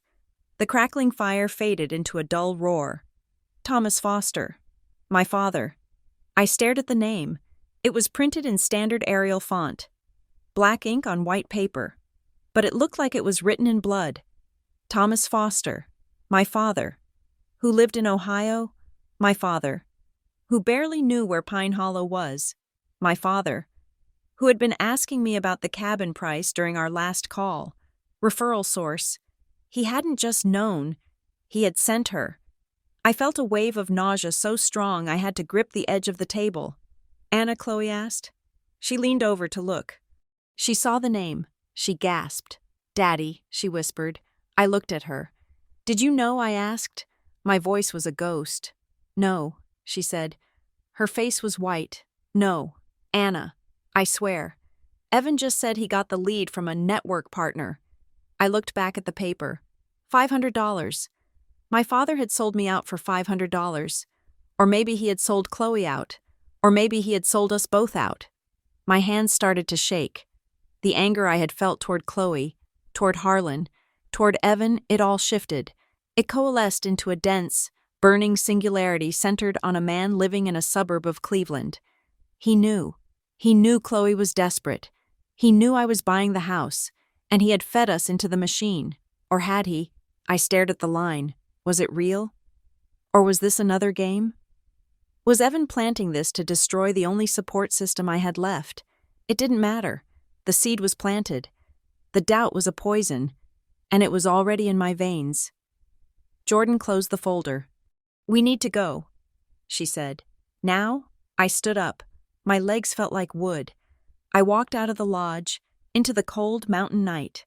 The stars were bright and indifferent overhead. I looked at the moon.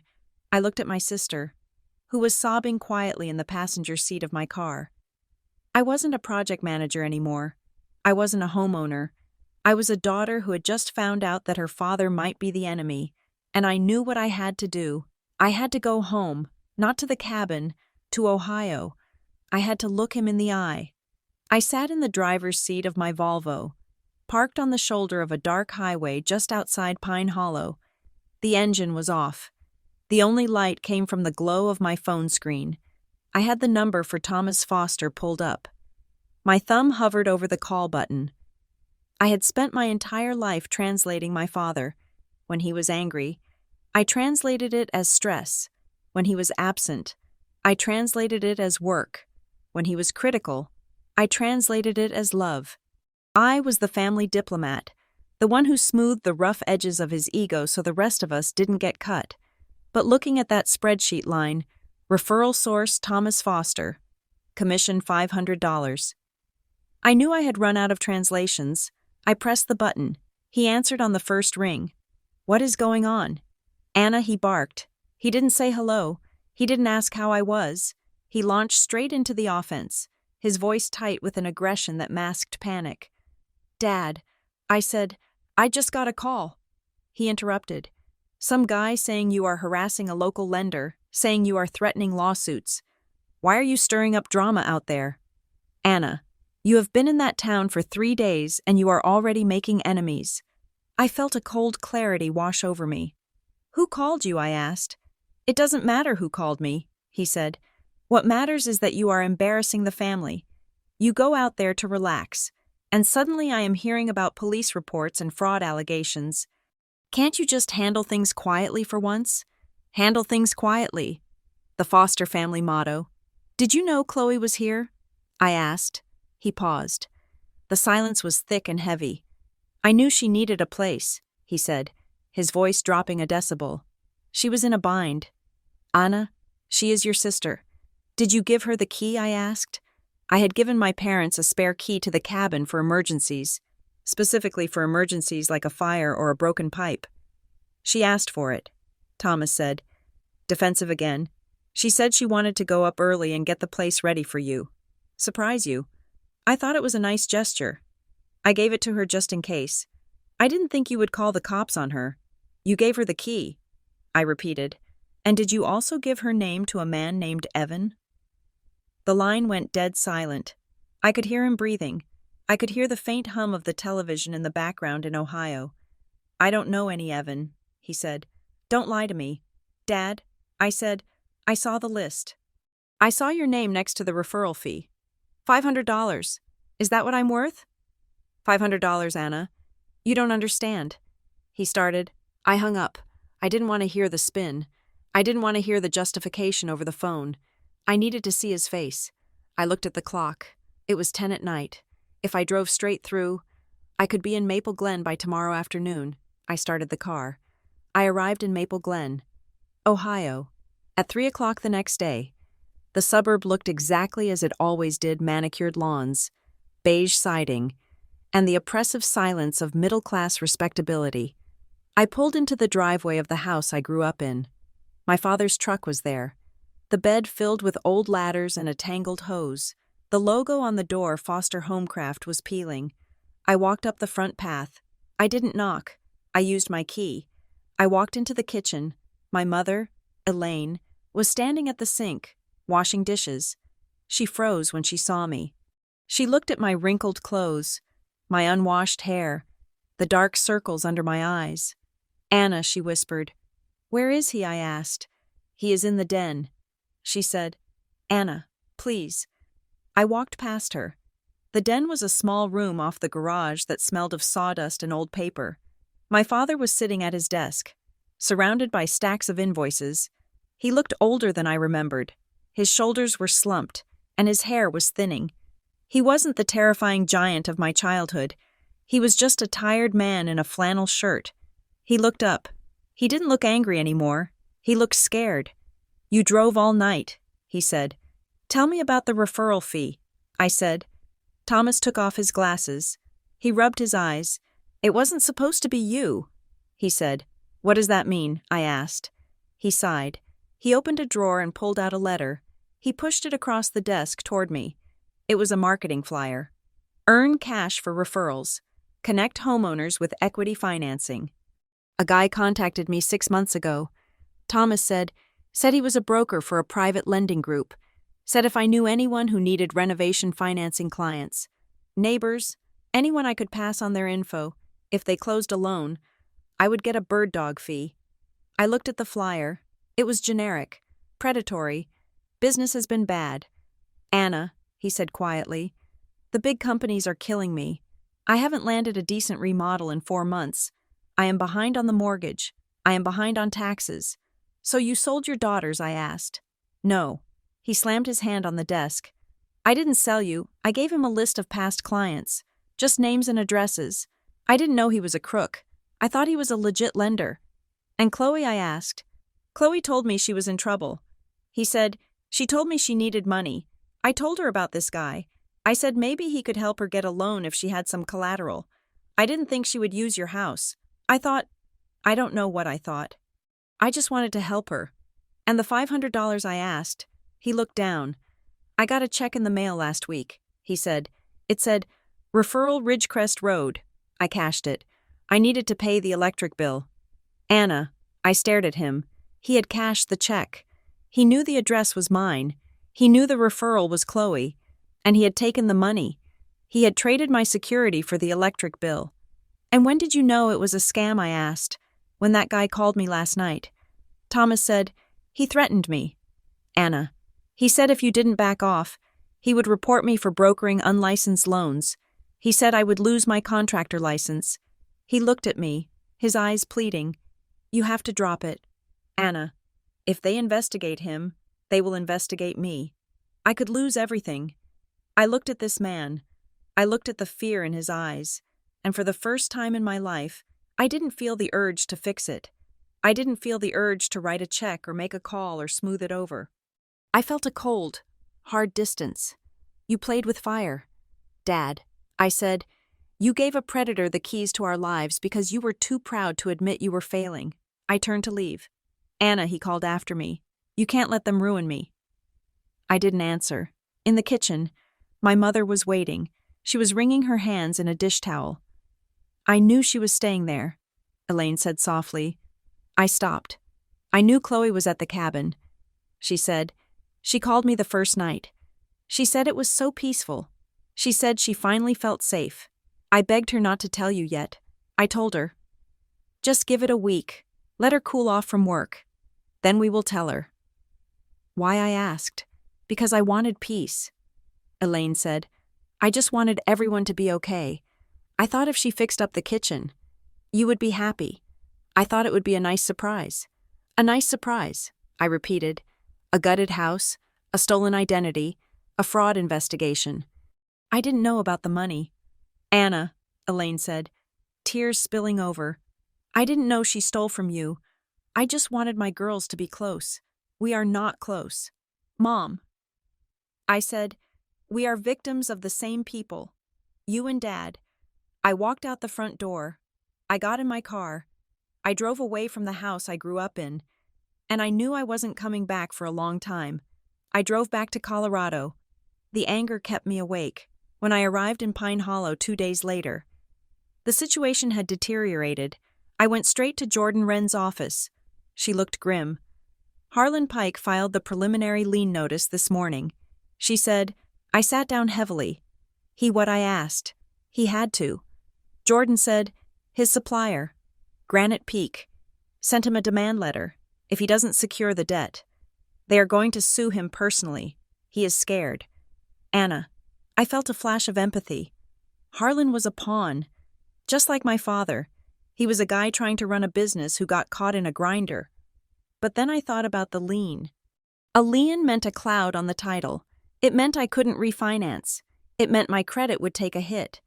Empathy doesn't pay my bills. I said. Jordan nodded. Agreed, she said. So we use it. She picked up the phone. She dialed Harlan's number. She put it on speaker. Harlan, she said, this is Jordan Wren. I am with Anna Foster. I am not lifting the lien.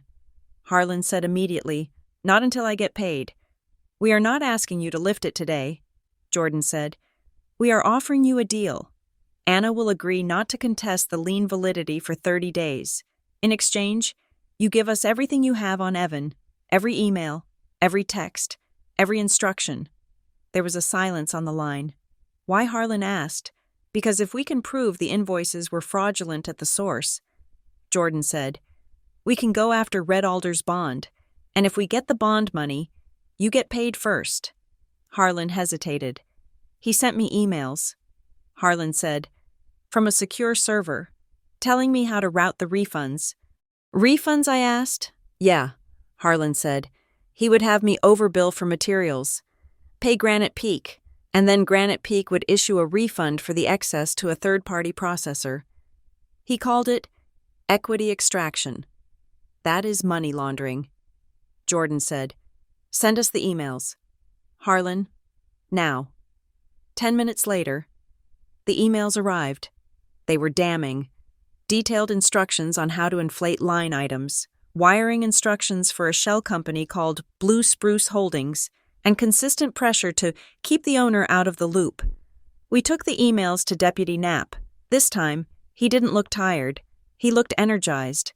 This connects it, Knapp said, spreading the printouts on his desk. Blue Spruce Holdings. We have seen that name pop up in a separate investigation in Jefferson County. It is a washing operation for a ring of identity thieves. He looked at me. This isn't just a civil dispute anymore. Ms. Foster, he said, this is a RICO case. We are going to bring in the state boys.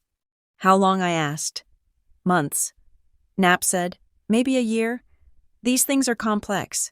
We have to trace the money, subpoena the banks, find the guy behind the Evan alias. And my house, I asked. It is a crime scene. Knapp said, you can live in it. But don't touch the kitchen. We need to document the state of the renovation as evidence of the fraud. I walked out of the station. Months. I would be living in a construction zone for months. I drove to the cabin. Chloe was there. She had packed her boxes. She was sitting on the porch steps, waiting for me. She looked different. The frantic energy was gone. She looked hollowed out. I am ready to go, she said. I walked up the steps. I sat down next to her. I saw Dad. I said, Chloe flinched. Is he okay? She asked. He is scared. I said, he took $500.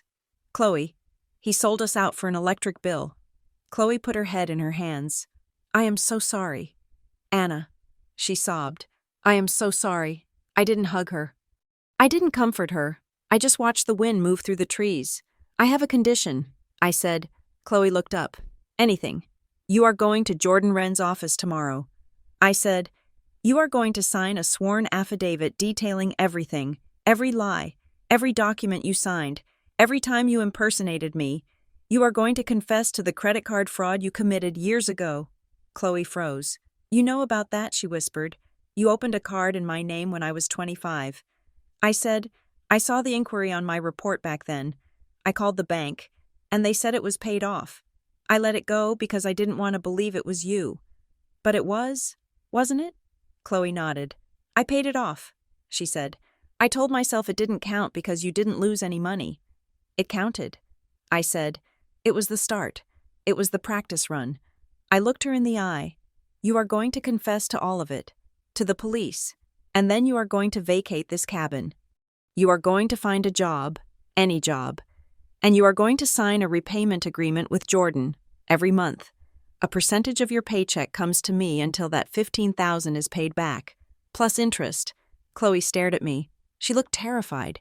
But if I confess to the police, will they arrest me? Maybe. I said, that is the risk you take. If you cooperate, if you help them catch Evan, they might go easy on you, but I can't promise that. She started to cry again, a deep, racking sobbing. Anna, please, she said, don't make me do that. Just let me pay you back. Don't make me a criminal. You are already a criminal. Chloe, I said, the only question is whether you are a criminal who takes responsibility or a criminal who runs away. She looked at me. She searched my face for the sister who used to cover for her, the sister who used to hide the broken vase. She didn't find her. Okay, she whispered. Okay, I will do it. Just, please don't abandon me, she said. I have no one else, Mom and Dad. They can't help me. You are the only one real thing I have left. I stood up. I am not abandoning you. I said, I am holding you accountable. That is what real family does. I watched her load her car. It took an hour. She put the boxes in the back seat. She put her plants in the trunk. She stood by the driver's door. Goodbye, Anna, she said. Goodbye, Chloe, I said. She drove away. I watched her taillights disappear down the gravel road. I was alone. I walked into the cabin. It was silent. The air was cold. I walked into the kitchen. I sat down on the bare plywood subfloor, surrounded by the jagged edges of cut drywall and the gaping holes where my cabinets used to be. I ran my hand over the rough wood. I had bought this place to escape. I had bought it to find peace. I had bought it to be free of the drama and the expectations of my family. Instead, the cabin had become a monument to exactly what I was running from. It was broken. It was scarred. It was a crime scene. But it was mine. The police investigation would take months. The money might never come back. My relationship with my parents was likely destroyed forever. I looked at the space where the window was, framing the dark mountain peaks against the starry sky. I had won. I had reclaimed my home. I had forced the truth into the light. But sitting there in the cold, dusty dark, listening to the wind howl through the cracks in the walls, I realized that the price of the truth was higher than the renovation. I had lost my illusions. I had lost the comfortable lie that my family was just complicated. They were broken, and they had tried to break me to fix themselves. I pulled my knees to my chest. I didn't cry. I just sat there, breathing in the smell of sawdust and pine, and began the long, slow work of rebuilding something real from the wreckage. The notification from Pine Hollow Community Bank arrived on a Tuesday morning, a digital ping that sounded deceptively cheerful. I opened the app on my phone, sitting in the cab of my truck because the cabin was too cold to stay in during the day without the wood stove roaring. Provisional credit applied $7,500. It was half of what had been stolen, a gesture of good faith from the fraud department while they completed their investigation. For a second, I felt a wave of relief so strong it made me dizzy. I could buy groceries. I could pay the electric bill. I could buy a portable heater so I didn't have to freeze while I worked. I drove into town to the hardware store.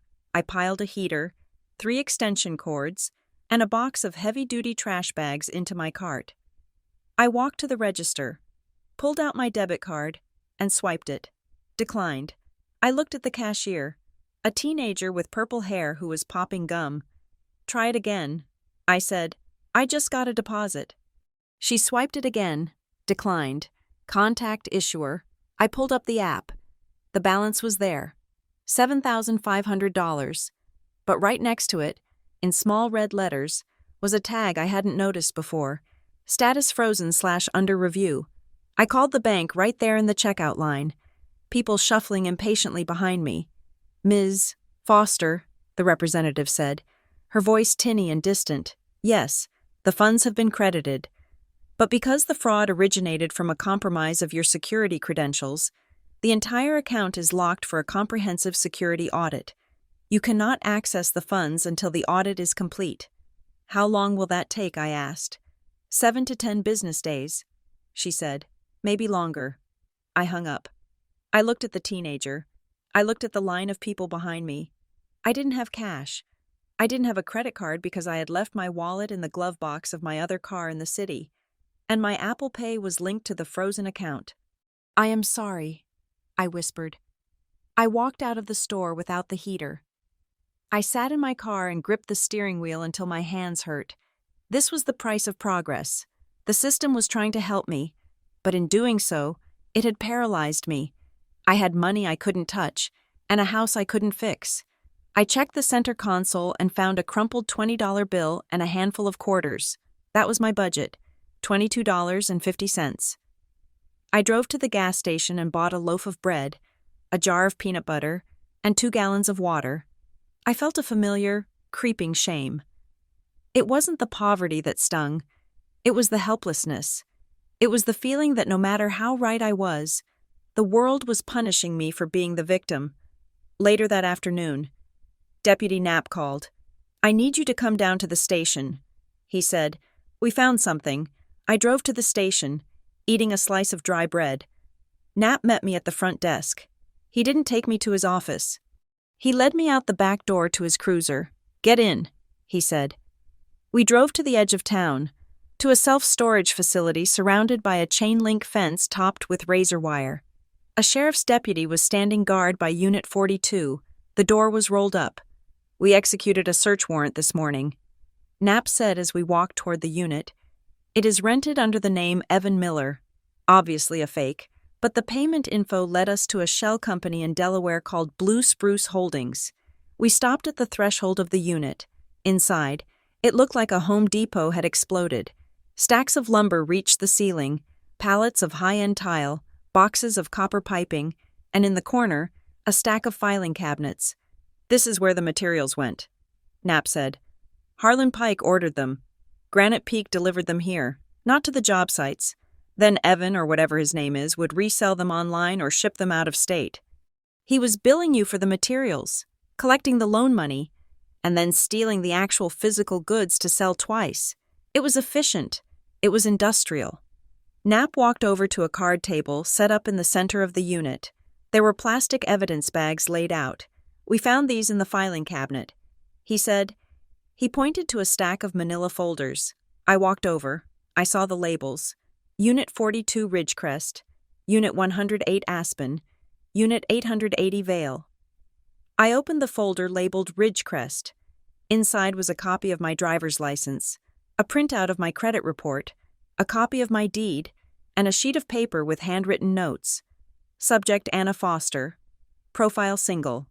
Remote worker. Strained family dynamic. Vulnerability, pride.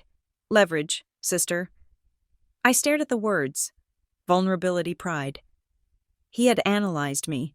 He hadn't just scammed me. He had dissected my personality and found the weak point. He knew I wouldn't ask for help. He knew I would try to handle it alone. He knew I would protect my family until it was too late. There are 50 folders here, Knapp said quietly. 50 families, 50 cabins. You weren't special. Ms. Foster, you were just next on the list. I felt sick, but strangely, I also felt a small release. It wasn't just my stupidity. It wasn't just my sister's desperation. We had been targeted by a machine. Where is he? I asked. Where is Evan? Knapp shook his head. Gone, he said. The phone numbers are disconnected. The website for Red Alder Lending is a dead link. The email server was wiped 3 hours before we got the warrant. He knew we were coming. He has probably already moved to a different state, a different name, a different LLC. So he gets away with it, I asked. Knapp looked at the wall of stolen lumber. We stopped him here, he said. We disrupted the flow, but catching a ghost that takes time. And luck. I went back to the cabin. The silence was heavier now. I knew that somewhere out there, Evan was likely sitting in a comfortable chair, drinking expensive scotch, looking for the next Anna Foster. I tried to distract myself by cleaning the living room. I swept the floor for the 100th time. I checked my email on my phone, tethering off the weak signal. A Google alert popped up. Pine Hollow Community Forum. I had set up the alert days ago to monitor for any mention of the property. I clicked the link. It took me to a local message board, a digital town square where people complained about potholes and bears. But the top post was titled, "Big City Money Ruining Local Business." It was written by Harlan Pike. It is a sad day when a local contractor who has served this valley for 20 years gets stiffed by out-of-towners. I did the work, I bought the materials, and now the owner from the city has frozen my accounts and threatened legal action because of a family dispute. I am looking at layoffs. Folks, I am looking at closing my doors. Watch out for the new people moving in on Ridgecrest. They think they can use our labor and not pay the bill. I felt the blood drain from my face. He didn't name me. He didn't have to. Everyone knew who bought the cabin on Ridgecrest. I scrolled down to the comments. User Mountain. Mama. That is terrible. Harlan, these city people come up here and think they own the place. User Truck Guy. 88. Go back to where you came from. We support our own. User Local First. Maybe we should pay a visit to Ridgecrest and let them know how we do business in Pine Hollow. The threat was vague. But it was there. I was the villain. I was the wealthy outsider starving the honest local tradesman. Harlan had twisted the narrative. He was terrified of the investigation. So he was using the only weapon he had left, the mob. I wanted to reply. I wanted to type in all caps, "He is a fraud. He is working with criminals." But I knew it wouldn't matter. They wouldn't believe me. I was the stranger. I closed the laptop. I went to the window and checked the locks. I checked the duct tape over the camera lens. I felt a new kind of fear, not of a slick con man, but of my neighbors. Then, an hour later, my phone buzzed again, another Google alert. Same thread. I almost didn't look, but I did. A new comment had been posted. It was long. It had images attached. User Mara D. Hold your horses. Everyone. I live on Ridgecrest. I know the owner, and I know Harlan. Here is what is actually happening. Attached image. A photo of the foundation work invoice Harlan had sent me. Mara D. Harlan billed her $12,000 for foundation reinforcement. I walk past that cabin every day. There is no new foundation. There is no concrete. There is nothing. He billed her for air. Attached image. A screenshot of the Red Alder website error page. Mara D. and the lender. Harlan was working with the sheriff raided their storage unit this morning. It is a multi-state fraud ring. Harlan isn't a victim. He is either a crook or a fool. Anna Foster is a single woman who had her identity stolen and her house gutted. She is eating peanut butter sandwiches in a construction zone while Harlan tries to cover his tracks. Let's not be a lynch mob. Let's look at the receipts. I stared at the screen. Mara, the woman with the golden retriever, the woman I had spoken to for 5 minutes. I refreshed the page. User Mountain. Mama, wait. Is that true? No foundation work. User Truck Guy 88. If Harlan is padding invoices, that is a different story. User Local First. I never liked Pike anyway. He overcharged me for a deck last year. The tide turned. It didn't turn out of love for me. It turned because the truth, when laid out plainly, has a weight that rhetoric can't match. I sat there in the dark and cried, not because of the hate, but because of the defense. Mara didn't have to do that. She had nothing to gain. But she did it because she saw the truth. I realized then that I had been wrong about community. I thought community was fitting in. I thought it was being liked.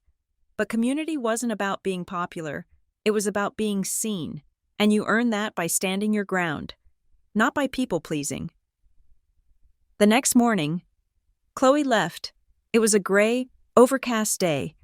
The clouds hung low over the mountains, threatening snow. Chloe had packed her car the night before. She stood in the doorway of the cabin, holding a box of hangers.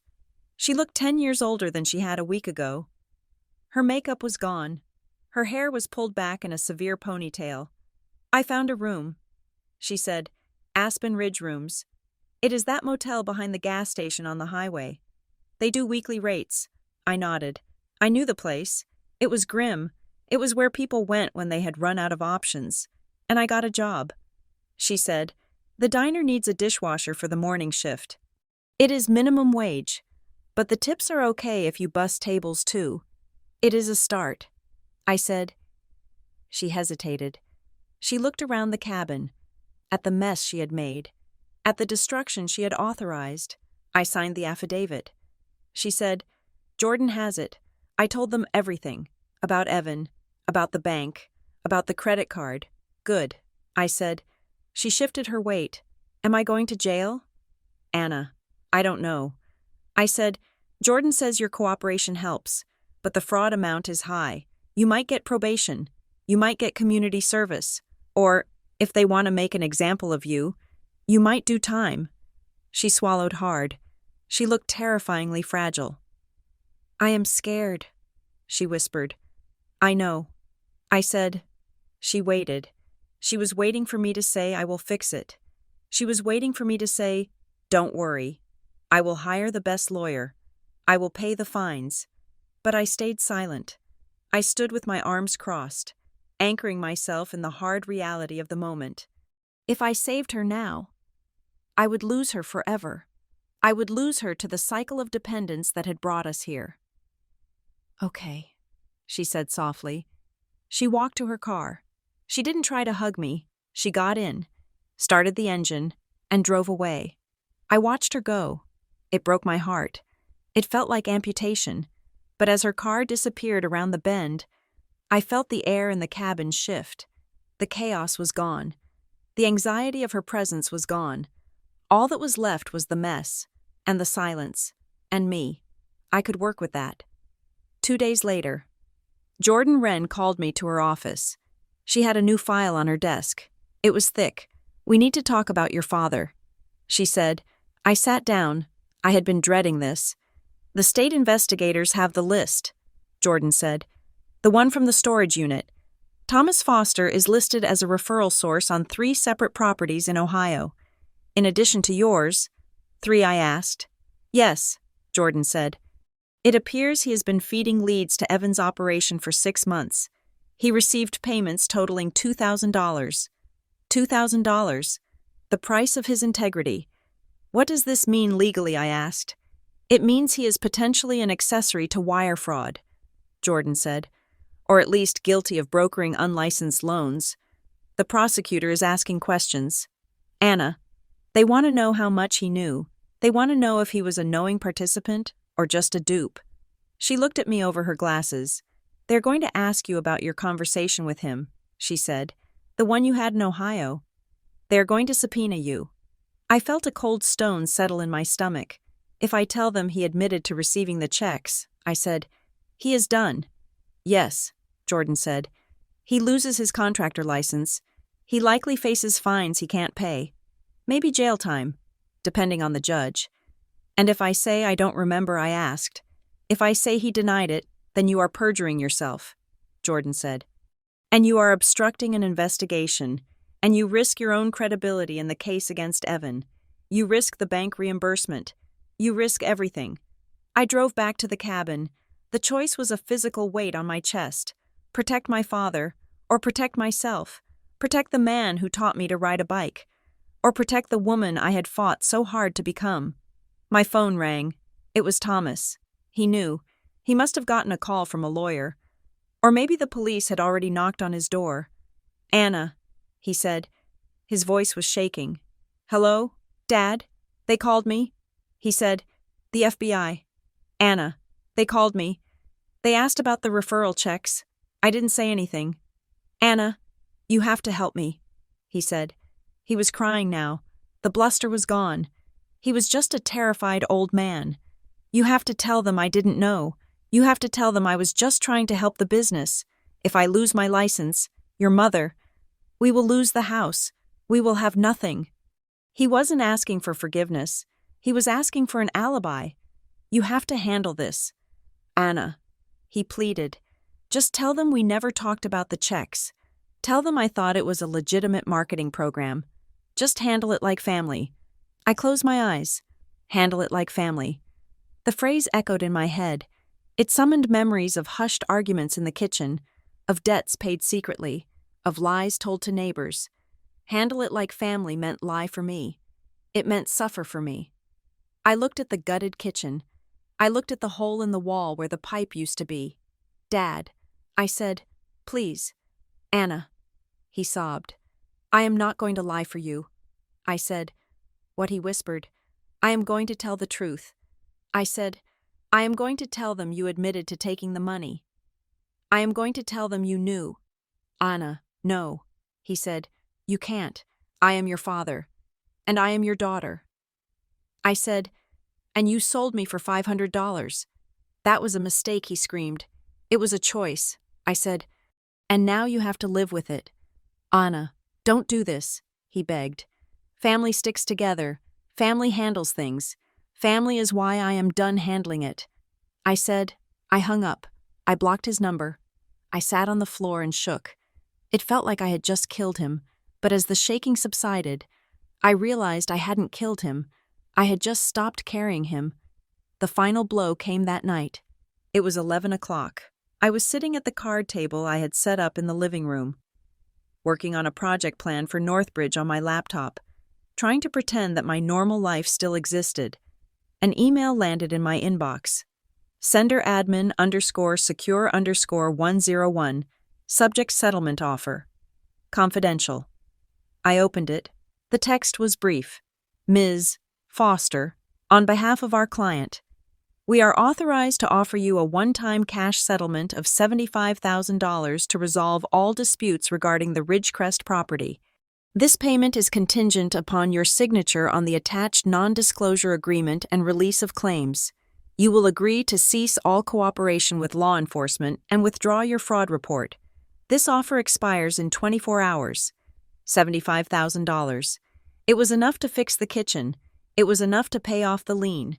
It was enough to cover the legal fees. It was enough to walk away clean. I could take the money. I could sign the paper. I could tell Deputy Knapp that I was dropping the case. I could tell the bank I was settling privately. I could end the fear. I could end the uncertainty. My finger hovered over the trackpad. It was so tempting. It was the easy exit. Then I saw the attachment.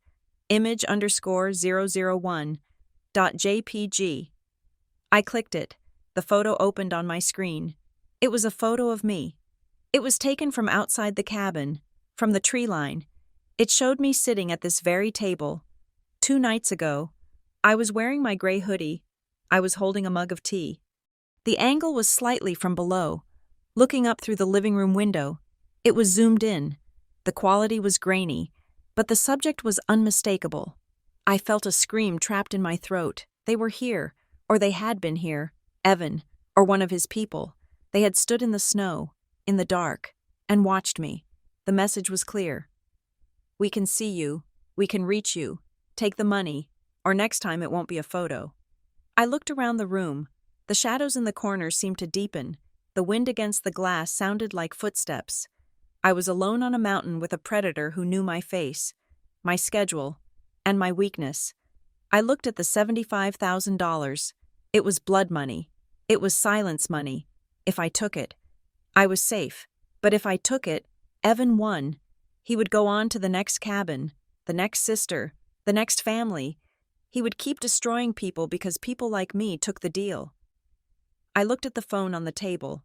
Jordan Wren's number was pulled up. I could call her. I could tell her about the email. I could send the photo to Deputy Knapp. If I did that, the settlement would vanish. The danger would escalate. The legal mess would drag on for years. I would be looking over my shoulder every time I walked to my car. I sat there, the light of the laptop illuminating my face in the dark room. I looked at the destroyed kitchen. I looked at the photo of myself, unsuspecting and vulnerable.